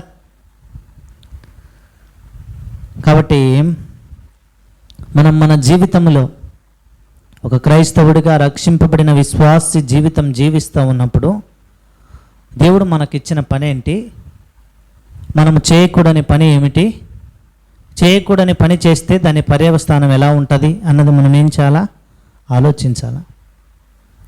మనం చాలాసార్లు ఇట్లాంటి ఆలోచనలే రావు కదా. చాలాసార్లు మనం ఏం చేస్తామంటే మనం ఏదో యథార్థమైన వారముగా ఉన్నట్లు సాతాను మీద ఎన్నో నిందలేస్తాం కదా. మనకు తెలియని రహస్యం ఏంటంటే సాతానుగాడు అప్పుడప్పుడు ప్రజెంట్ వేయించుకుంటాడు యేసయ్య దగ్గరికి వచ్చి. మీరు అనుకోవచ్చు ఇవన్నీ మీకాడ తెలుసు అన్న, మీరేమన్నా రాత్రికి ఏమన్నా ఆడికి పోతారా అని. యోబు గ్రంథం 1వ అధ్యాయంలో సాతాను ఏడున్నాడంట, దేవుని సన్నిధిలో ఉన్నాడు. ఇప్పుడు దేవుని దగ్గర మాట్లాడేటప్పుడు సాతాను ఎంత జాగ్రత్తగా మాట్లాడతాడు, అబద్ధం ఆడడానికి అవకాశం ఉందా? లేదు. ఏం చెప్పినాడు, అయ్యా నీ సేవకుడైనా ఎవరు యోబుని గురించి నీవు ఆలోచించితివా, యోబు సంగతి అని అన్నాడు. యోబుకేం మంచోడయ్యా, నమ్మకమైనడు, యథార్థ వర్తనుడు, అట్లాంటి భూమి మీద ఎవరు లేరు అని అన్నాడు. నా టైం ఇస్తావా, నా తడాకేంటో చూపిస్తా అన్నాడు. ఎంత తడాకా చూపించినా చివరికి సాతాను ఏమైపోయినాడంట, సాతాను ఓడిపోయినాడు. దేవుని నామం మహింపరచబడతా వచ్చింది. అదే రోగం మనకు వస్తే మనం ఏం చెప్తామని చెప్పుకుంటానండి, ఎవరికి యోబుకు వచ్చిన కష్టం మనకు వస్తే, దేవుని స్తోత్రం, దేవుడు ఎప్పుడు అట్లాంటి అనుభవంలోకి నడిపించాడు. వస్తే మనం ఏం చెప్తామంటే ఈ సాతానుగాడే చేసిందంటాం. ఒకవేళ ప్రభు పిలిచాడు అనుకో ఆ రాత్రి, ఎవరిని, మనల్ని కాదు, సాతాను, ఏం సైతాను ఇంత పని చేసినావంట నువ్వు నా బిడ్డ కంటే, ప్రభువా నేను ఏ పాట ఉన్నాయా, నేను అట్లాంటి అన్నీ చేయడానికి యాడ నేను చేస్తా చెప్పు. వాళ్ళు ప్రార్థన చేయకుంటే నువ్వు కాపాడలే, వాళ్ళు ప్రార్థన చేయకపోవడం పాపం, కానీ నేను చేసిన తప్పేందాడ నాకు అర్థం కాలే అని అంటాడు. ఒకవేళ ఏదైనా కష్టం ఇబ్బందులు వచ్చినాయి అప్పుడు మళ్ళీ ఏం చెప్తాం, మళ్ళీ సేమ్ డైలాగ్, సాతాను కానీ వల్లే అయిందన్నా మాకు. నాకు బ్రదర్ ఫోన్ చేసినాడు ఒక 1 వీక్ బ్యాక్, అన్నా ఎట్లుందంటే పరిస్థితి, మంతరిచ్చి నిమ్మకాయలు వేసిపోయినారంట వాళ్ళ ఇంటి ముందర. దాంట్లోకి ఎంత ప్రభావం ఉందో మరి తెలియదు, కానీ మీరు నమ్ముతారు నమ్మరు, నేను అన్నీ అవి తొక్కుకుంటానే పోతాంట. అన్నీ చూసుకుంటా పక్క పోలేం కదా. కాబట్టి వాటికి ఉండొచ్చు ప్రభావం. వాటి ప్రభావము మీద నీకు జయము రావాలంటే నీకెవరు కావాలా, జయశాలి అయిన యేసుక్రీస్తు ప్రభువారు కావాలా. అన్నిటినీ జయించినాడు ఆయన కదా. శత్రు శోధనను జయించినాడు, లోక పడియాశలను జయించినాడు, సాతాను వేసే చిక్కు వలను జయించినాడు. ఇంకా అట్లాంటి వ్యక్తి నీకు తోడుగా ఉంటే భయం ఉంటుందా? భయం ఉండదు. మనం అట్లాంటి దగ్గరికి వెళ్ళడంలే. ఇంకేం చేస్తున్నా తెలుసా, సమూయేలు గ్రంథంలో రాయించబడింది, ఒక రాజు ఎక్కడికి వెళ్ళినాడంట, నాతో రేచలు బాగా పంచుకుంది, ఎట్టొచ్చినాడండి సమూయేలు బయటికని, కర్ణ పిశాచము గల సోది చెప్పి ఆమె దగ్గర పోయినాడంట. చూడు ఎట్లుందో. ఆమె ఏం చేసింది, కర్ణ పిశాచము గల ఆ స్త్రీ సమూయేలు పాపం బయటికి రప్పించింది. ఫస్ట్ ఏమో సోది చెప్పేవారు అందరిని చంపింది, కర్ణ పిశాచం చేసేవారిని చంపించింది సౌలే. ఇప్పుడు ఈ సౌలు ఎక్కడికి విన్నాడంట, దేవుని దగ్గరికి ప్రార్థన చేయడానికి బదులు ఇప్పుడు సమూయేలుని ఎవరు ఏర్పరచుకునింది, దేవుడు ఏర్పరచుకున్నాడు. అంటే సమూయేలు ఒక మాట చెప్పాలంటే సమూయేలుకు దేవుడు చెప్పాలి ఆ మాట. అయ్యా సౌలు గెలుస్తాడు, సౌలు ఓడిపోతాడు, సౌలు పరిస్థితి ఇది అని దేవుడు సమూయేలుకు చెప్తే సమూయేలు ఆ మాట ఎవరికి చెప్తాడు, సౌలుకు చెప్తాడు. ఇప్పుడు ఎవరికి అంటే హీఈస్ ద మీడియేటర్, అవునా కదండి. సమూయేలు దేవునికి అలాగే సౌలుకి మధ్య హీఈస్ ఎ మీడియేటర్. ఇప్పుడు ఆయన లేడు, ఆయన చనిపోయిన తర్వాత నువ్వు చేయాల్సిన పని ఏంటి, నెంబర్ 1 ఒకటి నువ్వు ప్రార్థన చేయాలా. లేదు నీకు అంత జ్ఞానం లేదంటే you have to choose another prophet, అవునా కదండి. నువ్వేం చేయాలా, కోల్పోయిన ఆ మధ్యవర్తి స్థానమును పూరించాలా. ఎవరు అర్హుడు అని 2 చేయలే, సౌలు 2 చేయలే. ఏమైపోయినాడంట, చివరికి ఆత్మహత్య చేసుకున్నాడు. ఇక్కడ చూస్తే నేను ఏం నేర్పించడానికి ఇష్టపడతా ఉన్నానంటే, అది నీవైనా నా జీవితంలోనైనా దేవుడు ఒక పని చెప్పినప్పుడు స్పష్టతతో ఉంటుంది. మనకు చాలాసార్లు స్పష్టత రాదు కదా. ఎవరైనా చెప్పాను కరే ఇంటర్లో ఏం లేదురా, నువ్వు డిప్లొమా తీసుకో, డిప్లొమాలో ఏం లేదురా, నువ్వు ఎంఎల్టీ తీసుకో. నీకు స్పష్టత లేదు. నువ్వు ఎప్పుడైతే కూర్చొని ప్రభు నా భవిష్యత్తు ఏంటి, నేనేం చేయాలా, నీ కొరకు వాడబడటం కోసమై నా ప్రయత్నం ఏంటి, నేను ఏం చేస్తే సఫలీకృతమైతా, నువ్వు నాకు బయలుపరచని ఏం చేయాలా చెప్పాలా. నా జీవితం చెప్తా. ఇంటర్మీడియట్లో ఫస్ట్ ఇయర్లో నేను ఎంపీసీ తీసుకున్నాను. నేను ఎంపీసీ తీసుకున్నాను, మా ఫ్రెండు వాడు సిఈసీ తీసుకున్నాడు, వచ్చి నాతో కలిసినాడు. వాడికి మ్యాథ్సే రావు. మా అవ్వ అయితే కనుక భలే ఎక్కిరిస్తుంది. ఎందుకు ఇటు ఎంత నల్లగా ఉన్నాడు అంటది. వస్తే కనుక పేరు చెప్పండి, అందరూ తెలుసు. వాడు నా దాంట్లో చూసి రాసి పాస్ అవుదామని మావాడు అనుకున్నాడు. ఆడేం జరిగిందంటే ఇంటర్మీడియట్ ఎగ్జామ్స్ ఎప్పుడు పడినాయంటే నా బర్త్డే రోజు మ్యాథ్స్ ఎగ్జామ్ పడింది. నేను ఎగ్జామ్ రాస్తా మధ్యలో లేచి చిన్న ఇష్యూ వల్ల బయటకు వచ్చిన. వాడు ఫెయిల్ అయిపోయా. వాడు అన్ని సబ్జెక్టులు ఫెయిల్ అయిపోయా. వాడు ఇంటర్మీడియట్ మార్క్ లిస్ట్ వస్తే ఫస్ట్ నా కాడికి వచ్చాడు. నువ్వు జాయిన్ అయినావు, నేను జాయిన్ అయినా, నువ్వు డ్రాప్ అయినావు ఏందని. కాబట్టి అట్లుంటుంది. Don't believe on friends. స్నేహితుల మీద విశ్వాసం ఉంచి చేరద్దు. If you have the talent then you can go. నేను మ్యాథ్స్ చేయగలను, నేను డ్రాయింగ్ చేయగలను, లేదా నేను హిస్టరీ చదవగలను అని నీ మీద నీకు నమ్మకం ఉంటే ముందుకెళ్ళు. లేదంటే it is better to quit. లేదనుకో నువ్వు చదవకుండా ఇంటికాడుండి ఏదైనా పొలం పని చేసుకోవడం చాలా మంచిది. కాబట్టి డోంట్ వేస్ట్ ద టైం. ఇక్కడ ఈయనతో చెప్పిన మాట ఏంటి, నువ్వు ఇది చేయాలి, ఇది చేయొద్దన్నాడు. ఏది చేయొద్దన్నాడు అది చేసినాడు. ఏది చేయకూడదని దేవుడు అనుకున్నాడు అదే ఆయనకు కూడా చేసినాడు. అవునా కదండి. దేవుడు ఏమనుకున్నాడు, ఎల్లకాలము ఆదాము ఏదెన్ తోటలో ఉంచాలి అని దేవుని ప్రణాళిక. ఒకసారి చరిత్ర ఇలాగ అనుకుందాం. ఒకవేళ పాపము చేయకుండా ఉన్నట్లయితే ఏదైనా తోటలో ఎంతమంది ఉండింది, ఇయాలకు ఎంతమంది ఉండింది ఒకసారి ఊహించండి.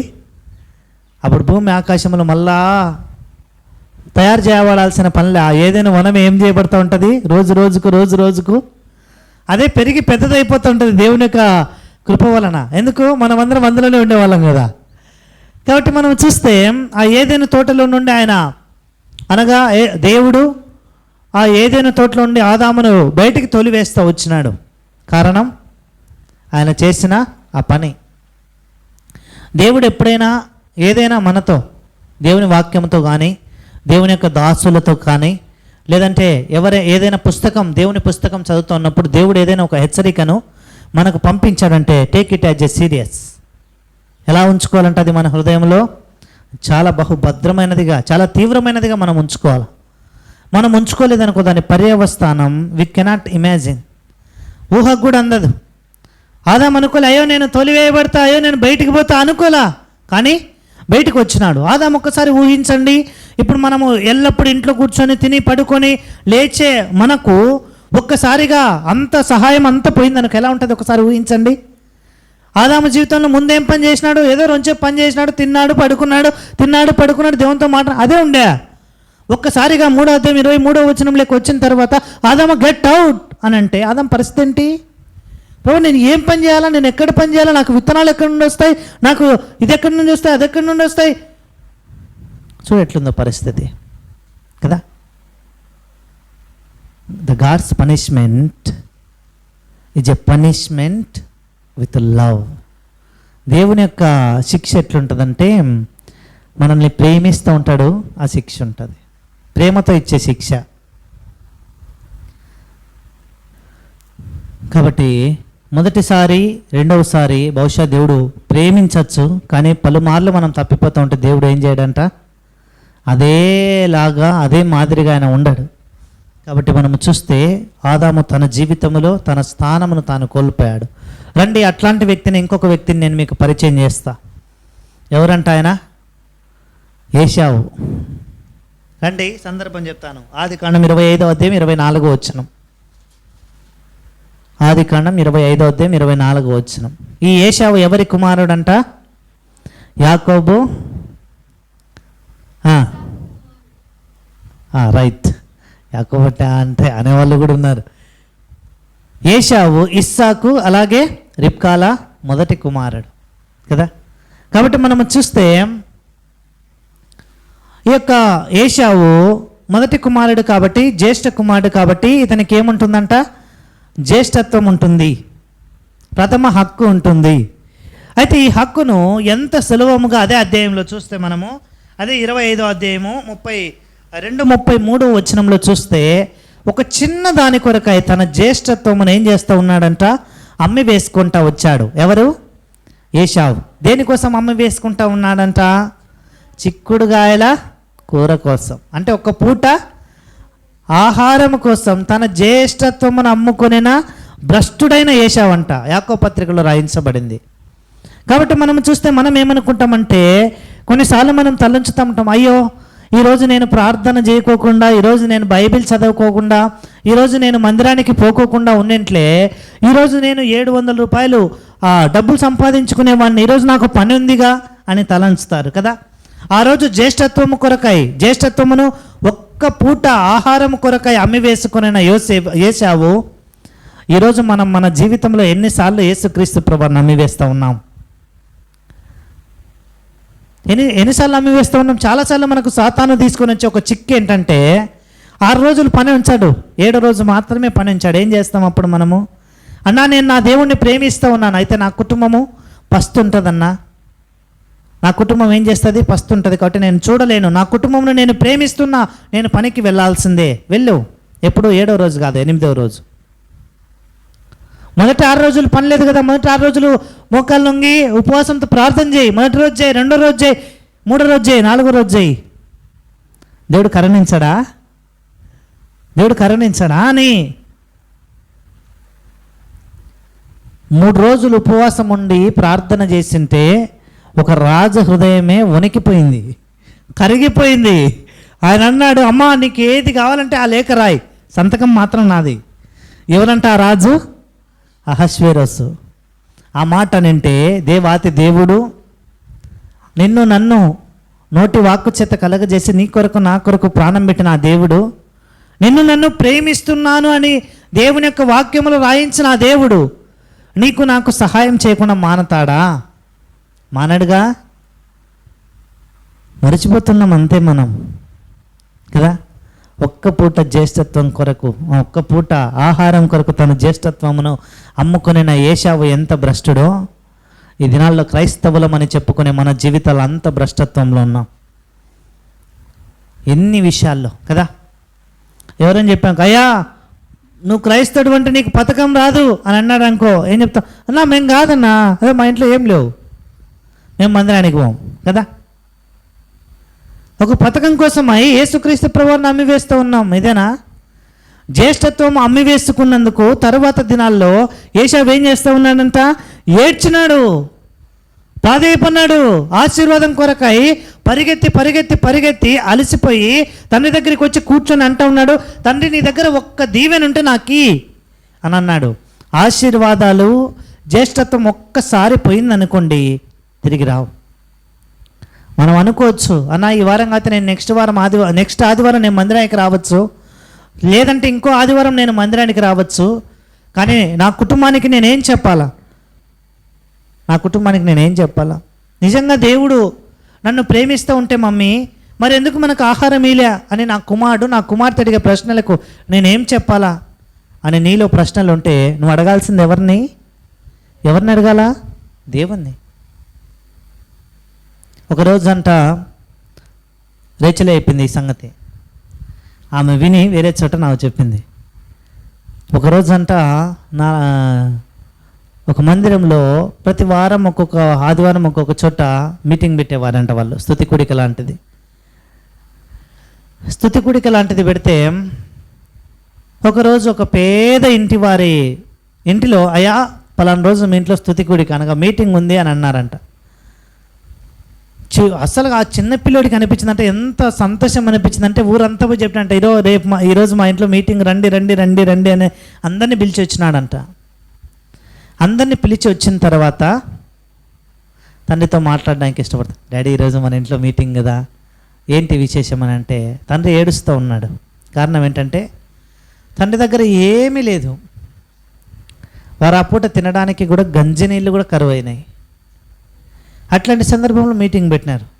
బాధ కలుగుతుంది. దేవుడు నాకు ఏం చేసినాడు, దేవుడు నాకు ఏం చేసినాడు. చాలాసేపు బాధపడిన తర్వాత కుమారుడు తండ్రితో ఒక మాట అన్నాడంట. ఏమన్నాడు రైచల్? రైట్. ఇంకా ఆయన ఏమన్నాడు తెలుసా? ఎంతోమంది మన ముందర చచ్చిపోయినారు, దేవుడు మనకు ప్రాణం ఇచ్చాడు, అన్నీ ఇస్తేనేనా, ఏమి ఇవ్వకపోతే దేవుడు కాదా అని అన్నట్టు. ఆ చిన్న బిడ్డ. మనకుందండి ఆ విశ్వాసం. ఎందుకు ప్రభు అన్నిసార్లు చిన్నపిల్లలను నా దగ్గరకు రానేడు, వారిని ఆటంకపరచొద్దు అని చెప్పిందంటే ఎందుకే? వారికి ఉండే విశ్వాసం మనకు ఉండదు. వాళ్ళు పరిస్థితుల వైపు చూడరు, వారు ప్రభు వైపు మాత్రమే చూస్తారు. మనం పరిస్థితుల వైపు చూస్తాం, ప్రభు వైపు చూడం. అది వ్యత్యాసం కదా. అందుకే ఎన్నోసార్లు ప్రభు మనల్ని హెచ్చరిస్తూ చిన్నపిల్లల వంటి మనస్సులు కలిగి ఉండాలంట. మనకుంటుంది ఆ మనస్సు. చిన్నపిల్లల మనసు ఏంటంటే మనం ఎవరైనా రెండేట్లు వేసినాం అనుకో, వాడు ఏం చేస్తాడు, మళ్ళీ గంటుండి అంకుల్ అని వస్తాడు కదా. మనం వెళ్తామా, రే వాడు కొట్టినాడు నన్ను, వాడైనా ఉండాలా నేనైనా ఉండాలా, వాడైనా చావాలా నేనైనా చావాలా, వాడైనా ఈ ఊర్లో ఉండాలి నేనైనా ఈ ఊర్లో ఉండాలా, అట్లాంటి ప్రతాపాలు మనది. కానీ చిన్నపిల్లల మనసు చూడు ఎట్లుందో కదా. మనం మన జీవితాల్లో ఈ ఏశావు జీవితంలో మనం చూస్తే ఒక్క పూట ఆహారం కొరకై జ్యేష్ఠత్వం అమ్మివేసుకున్నాడు. వచ్చిందా మళ్ళా? ఎంత ఏడ్చినా కూడా రాలా కదా. ప్రేమైన సోదరుడా, ప్రేమైన సోదరి, దేవుడు మనకు ఆత్మీయంగా కొన్ని ఏమి ఇచ్చింటాడు, కొన్ని టాలెంట్స్. వాటిని ఏం చేయాలా? ప్రభు కొరకు మాత్రమే వాడబడాలి. నీకు దేవుడు ఒక మంచి పాటలు పాడే వరం ఇస్తే ప్రభు కొరకు వాడు. దేవుడు నీకు దేవుని మందిరంలో మంచిగా వాయిద్యాలు వాయించే వరం ఇచ్చాడు అనుకో, దేవుని మందిరంలో వాడు. నీ తలాంతులు దేనికోసం వాడుతూ ఉన్నావు? దేవుడు మంచిగా వాక్యం బోధించగలిగే సామర్థ్యం, జ్ఞానం ఇచ్చినప్పుడు దేవుని కొరకు వాడు. అలా కాకోకుండా నీ యొక్క తలాంతులను నువ్వు బయట అమ్మి వేసుకోవాలనుకుంటేవా జాగ్రత్త. ఒకరోజు అంటావు, అన్న ఎందుకు పనికిరాని వాడగా, ఎందుకు పనికిరాని దానగా నేనయ్యా అనన్నా, నాలో ఉన్నదంతా కూడా వ్యర్థమైపోయింది అని అంటావు. ఆ దినము రాకముందే చాలామంది యవనస్తులను చూశానండి నేను. ఎందుకంటే నేను నా యవ్వన ప్రాయములో వాస్తవాన్ని చూస్తే ప్రభువును సేవించడానికి బదులుగా ఎన్నోసార్లు సోమరిగా ఉన్నాను నా మట్టుకు నేను. అయినప్పటికీ కూడా నేను నా పరిచయాలంతా కూడా, ఎందుకంటే నేను జన్మించింది అంతా కూడా మందిరంలోనే ఎక్కువ కాలం నేను నివసిస్తూ వచ్చిన కాబట్టి నాకు అంత పరిచయం అనమాట. మందిరంలో ఉన్నప్పుడు ఒకలాగా, బయట ఉన్నప్పుడు ఒకలాగా, వాళ్ళని చూస్తే నాకు తెలిసిపోతాయిగా, ఎందుకంటే నేను అదే బ్యాచ్కి చెందినవాడిని కాబట్టి ఎట్లా ఉంటాయంటే పరిస్థితులు, మందిరంలో ఉన్నంత వరకు ప్రభు కొరకు అంతే, బయటకు వచ్చినామా అంతే, ఇంకా లోకమే. మార్చుకోవాలి, అదే ప్రభు కోరుకునేది మన నుంచి. ప్రభు మన దగ్గర ఏ వెండి బంగారమో కోరుకోవాలి. ఒకవేళ ప్రభు ఈ మాట అంటే ఏమని, అయ్యా నీ అంత బరువు, నువ్వు జన్మించినప్పుడు ఎంత బరువు ఉన్నావో అంత బరువు కలిగిన బంగారం ఇస్తే నేను నీకు పరలోకం ఇస్తానంటే కేవలం ధనికులు మాత్రమే పరలోకం స్వతంత్రించుకుందరు. కానీ ప్రభు ఎప్పుడు ఆ మాట చెప్పలా. ఆయన ఏమన్నాడు, హృదయాన్ని మార్చుకో చాలు, నాకు నచ్చినట్లు జీవించన్నాడు. అంతే, రెండే మాటలు ప్రభు చెప్పింది. నీ హృదయంలో మార్చుకొని నీ హృదయంలో నాకు చోటిస్తే నువ్వేం చేయాలన్నా ఏం చేయకూడదో నేను చెప్తా, నీ హృదయం చెప్పిన మాట నువ్వు వింటే చాలు అన్నాడు. మూడోది చివరిది, ఇంకొక వ్యక్తి నేను మీకు పరిచయం చేసి ముందుకు సాగడానికి ఇష్టపడతా ఉన్నా. యాకోబు లేయాల మొదటి కుమారుడు ఎవరంట? రూబేను. రూబేను తన జీవితంలో 12 మంది కుమారులు యాకోబుకు కలిగితే రూబేనుకి ఏం లేదంట, గోత్రం లేదు. రూబేను గోత్రం ఉన్నా కూడా అది ఆశీర్వదింపబడలే, వంశావళిగా యాకోబు ఎంచలే. కారణం ఏంటి? రూబేను పాపము చేస్తూ వచ్చినాడు. ఎవరితో? తన తల్లితోనే చెప్పాలంటే. ఎట్లా? యాకోబుకి ఎంతమంది భార్యలు? బాగా చెప్పాలా, 2 భార్యలు 2 ఉపపత్నులు కదా. కాబట్టి యాకోబు యొక్క మొదటి భార్య కొడుకు ఎవరంట? రూబేను. యాకోబు యొక్క 2వ భార్య ఉపపత్నిని ఈ రూబేను ఏం చేస్తూ వచ్చంట? ఆమెతో పాపము చేస్తూ వచ్చినాడు, ఆమెతో శయనిస్తూ వచ్చినాడు. ఆ కారణమును బట్టి యాకోబు ఏం చేస్తూ ఉన్నాడు? నువ్వు నా ఆ మంచమును అపవిత్ర పరుస్తూ వచ్చినావు అని ఏం చేస్తావునంట, గోత్రం ఇవ్వాల. అందుకే మనము బైబిల్ చదువుతూ ఉన్నప్పుడు మనస్సే అర్ధగోత్రము, ఇంకోటి ఏంటంట ఎఫ్రాయిం అర్ధగోత్రం అని వస్తుంది. ఎందుకు? ఆ కోల్పోయిన గోత్రములోనికి ఎవరు వచ్చినారంట? యోసేపు యొక్క కుమారులు వచ్చినారు కదా. సాధారణంగా చూస్తే ఈ యొక్క యాకోబు తర్వాత యాకోబుకి ఎవరైతే కుమారులు పుట్టారో అంతటితో అయిపోవాలా. కానీ వాస్తవానికి చూస్తే యాకోబు కుమారులకు కాకోకుండా యాకోబు మనమళ్ళకి ఏమొచ్చిందంట? గోత్రం వచ్చింది. చూడండి, మనస్సే అర్ధగోత్రం, ఎఫ్రాయిము అర్ధగోత్రం. కాబట్టి ముగ్గురు వ్యక్తులు, the 3 failure persons, that they have lost whatever the Lord has given, whatever the heritage may be. But my dear brothers and sisters, this is a great sign and a warning from Jesus Christ. Do you and me, we are standing what the Lord has commanded to us. ఈ చివరి దినాల్లో దేవుడు వారికి ఇచ్చిన ఆధిక్యతలో నుంచి వారు తప్పిపోయినారైతే మరి మన సంగతి ఏంటి? ఆదాము తప్పిపోయినాడు. ఆదాముకు దేవుడు చెప్పిన పని ఏం చెప్పాడు? నువ్వు ఏదైనా తోటను కాయ అన్నాడు. చేయొద్దన్న పనిని చేసి ఏదైనా తోటలోంచి బయటకు వచ్చేసాడు. దేవుడు వెళ్ళగొట్టాడు. రెండోదిగా చూస్తే, రెండోదిగా ఎవరంట? ఏశావు ఒక పూట ఆహారం కొరకై జ్యేష్ఠత్వమును అమ్మి వేశాడు. దాని విలువ తెల్లా అప్పుడు. మూడోదిగా చూస్తే ఎవరంట? రూబేను గోత్రమే లేకుండా చేసుకుంటూ వచ్చాడు తన పాపమును బట్టి. మరి మన సంగతి ఏంటి? మనం ఎట్లున్నాం?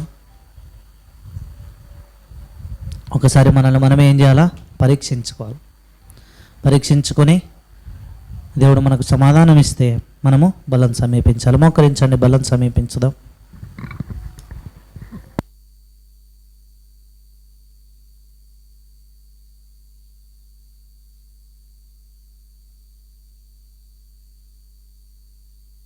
ముగ్గురు వ్యక్తుల్ని చూసాం మనము. ఆ ముగ్గురు వ్యక్తులు కూడా దే ఆర్ ద ఫెయిల్యూర్స్. దేవుడు వారికి చెప్పిన పని, వారికి ఇచ్చిన బాధ్యతలు వారు నమ్మకంగా లేరు. అయితే మరి మనం ఎట్లున్నామో ఒకసారి మనల్ని మనమే పరీక్షించుకొని ముందుకు సాగుదాం.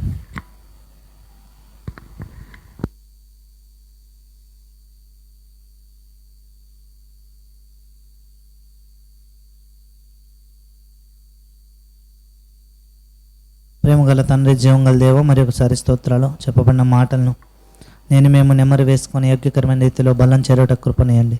యేసయ్య నామమున ప్రార్థించడి బ్రతిమాలి వేడుచున్నాం తండ్రి.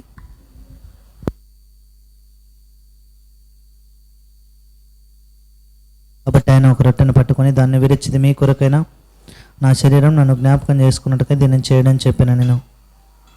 మా ప్రియ తండ్రి, మీ శరీరము సాదృశ్యమైన రొట్టెను మేము సమీపిస్తుండగా యోగ్యకరమైన రీతిలో పాలు పొందుట కృపనిమ్మని యేసయ్య నామమున ప్రార్థించడి బ్రతిమాలి వేడుచున్నాం తండ్రి. ఆమేన్. ఎవరు సంసిద్ధంగా ఉన్నారో మీ కుడి హస్తం పైకెత్తి చూపితే ప్రభు యొక్క శరీరం నాకు సదృశ్యంగా ఇవ్వబడిన రొట్టె మీకు అందించబడుతుంది. ఒక చిన్న ముక్కను తీసుకొని పక్కన వారికి అందించండి.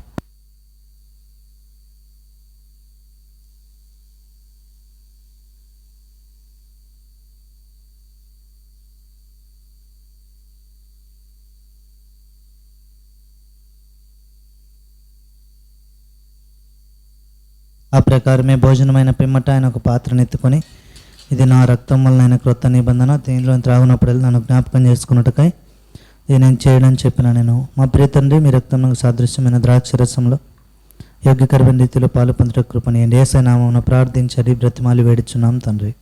ఆమేన్. ఎవరు సంసిద్ధంగా ఉన్నారో మీ కుడి హస్తం పైకెత్తి చూపితే ప్రభు యొక్క రక్తంలో సాదృశ్యమైన ద్రాక్షరసం మీకు అందించబడుతుంది.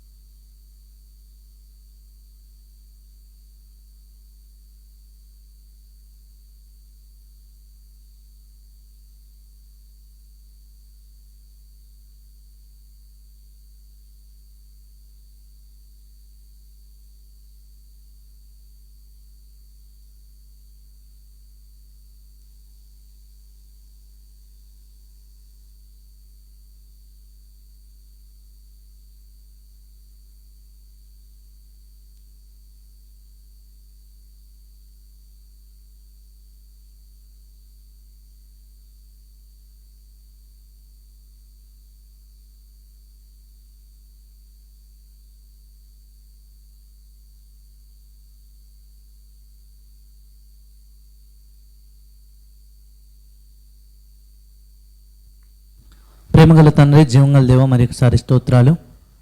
ఇంతవరకు మీరు చూపిన కృపకై స్తోత్రాలు. మిగిలిన సమయం దీవెనకరంగా ఉంచండి. అట్లు మిగిలిన రొట్టె ద్రాక్ష రసం అనేకులను చేర్చబడవలసిన వారిని సూచిస్తుండగా అనేకులను దేవరక్షణ ఆనందంతో మీరు నింపండి. బైతేల్ సరిహద్దులను విషయాలు పరచండి. అట్లా వచ్చిన బట్టి స్తోత్రాలు, నిహారికక్కను బట్టి స్తోత్రాలు కరుణించండి. దేవ, నిహారికక్క అన్నగారి వివాహం 8వ తారీఖు జరుగుతుండగా దేవ మీ చిత్తానుసారముగా జరగలుటకు సహాయం చేయండి. అట్లాగూ ప్రభాస్ను బట్టి స్తోత్రాలు కరుణించండి. మంచి ఆరోగ్యం ఇచ్చారు దేవ. మరి రేపు లేదా ఇవాళ నైట్ వాళ్ళు హైదరాబాద్ వెళ్ళన ఉంటుండగా మీరే సహాయం చేయండి. ఆర్థిక విషయంలో కృపను చూపించండి దేవా. తండ్రి ప్రభు, మరి మీరే సహాయం చేస్తూ రావాల్సిందిగా ప్రార్థన చేస్తున్నాం. అట్లా అక్కను దేవా, వైష్ణవిని కరుణించండి దేవ. అట్లా పండును కూడా కరుణించండి, రాజన్నం కూడా కరుణించండి. మీరు ఎవరిని బలపరచండి. అట్లాగా ఆర్థిక ఇబ్బందులు అన్నిటి నుంచి విడిపించబడేలాగున మీరే సహాయం చేయండి. తిరిగి మా తండ్రి అవ్వనామను బట్టి స్తోత్రాలు, మీ దాసులను బట్టి స్తోత్రాలు కరుణించండి. ఆ యొక్క దాసునాన్ని కూడా కరుణించండి. మీరే మంచి ఆరోగ్యంతో నింపమని వందనాలు చెల్లిస్తూ వేసే నామన ప్రార్థించి అడిగి బ్రతిమాలి వేడుచున్నాం తండ్రి. ఆమె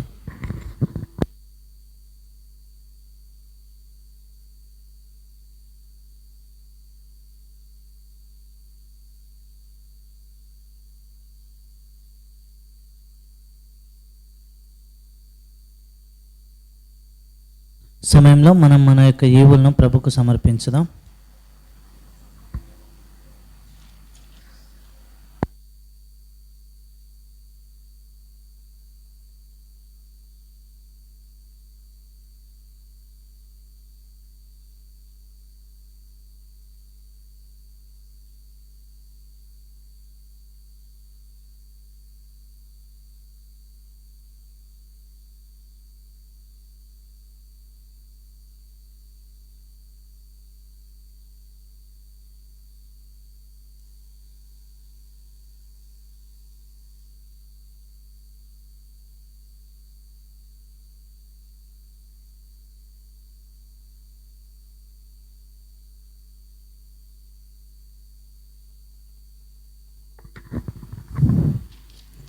పాట సంఖ్య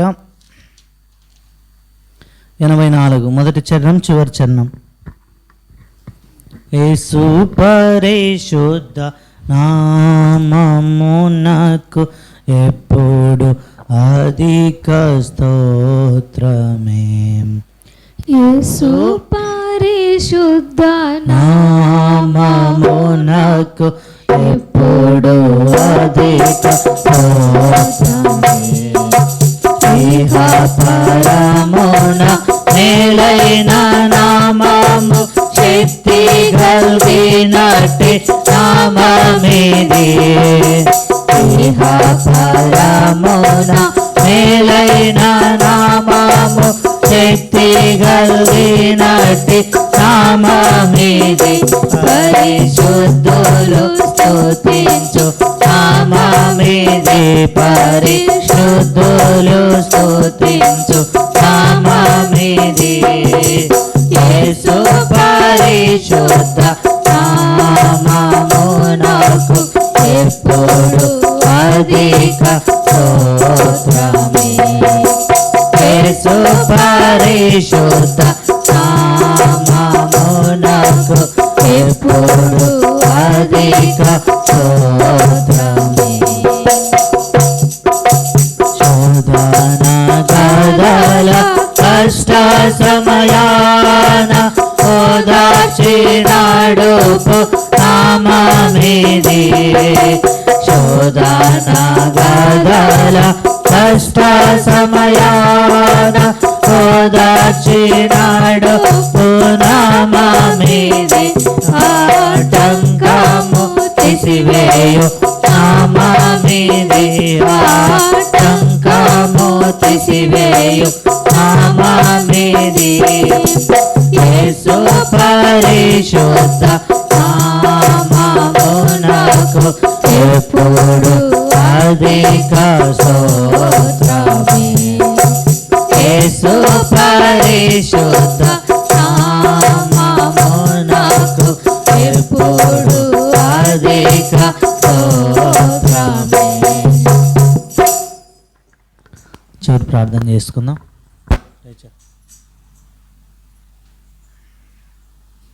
ప్రేమగల తండ్రి, పరిశుద్ధుడైన దేవ, మీ యొక్క పరిశుద్ధమైన, శ్రేష్టమైన, ఘనమైన, అత్యున్నతమైన నామానికి స్తోత్రాలనైనా.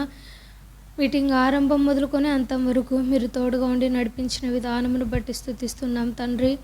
విన్న వాక్యమును మా యొక్క జీవితములలో నీరు కట్టి ఫలింపచేయండి ప్రభువా.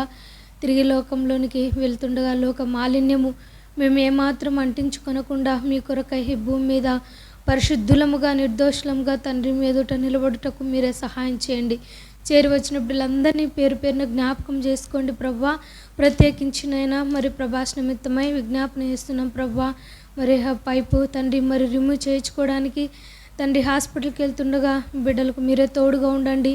కావలసినటువంటి తండ్రి దేవా ట్రీట్మెంట్కి కావలసినటువంటి సహాయమును మీరే అనుగ్రహిస్తురమ్మని ప్రార్థిస్తుంటున్నాం. ఏందో నమ్మకం ఉంచి దేవా మిమ్మల్ని ప్రార్థిస్తుండగా మీరే సహాయం చేయండి. వారికి ప్రయాణం విషయంలో అన్నిట్లోనూ తండ్రి మీరే తోడుగా ఉండి దేవా వారు వెళ్తున్నటువంటి కార్యము ప్రభువా మరి సఫలీకృతమవుటకు సహాయం చేయండి. చేరి వచ్చిన బిడ్డలందరినీ కూడా పేరు పేరున దీవించి ఆశీర్వదించి బలపరుస్తూ రమ్మని వందనాలు చెల్లిస్తూ యేసయ్య పరిశుద్ధమైన నామమున స్తుతించి ప్రార్థించి అడిగి వేడుకుంటున్నాము తండ్రి. ఆమేన్. తండ్రి యొక్క కుమారుని యొక్క పరిశుద్ధాత్మ యొక్క అన్యోన్య సహవాసం ఇక్కడ చేరిన మనకును సకల పరిస్థితులకు ఇప్పుడు నెలప్పుడు సదాకాలం తోడై ఉండునుగాక. ఆమె అందరికీ ప్రైజ్ ద లార్డ్.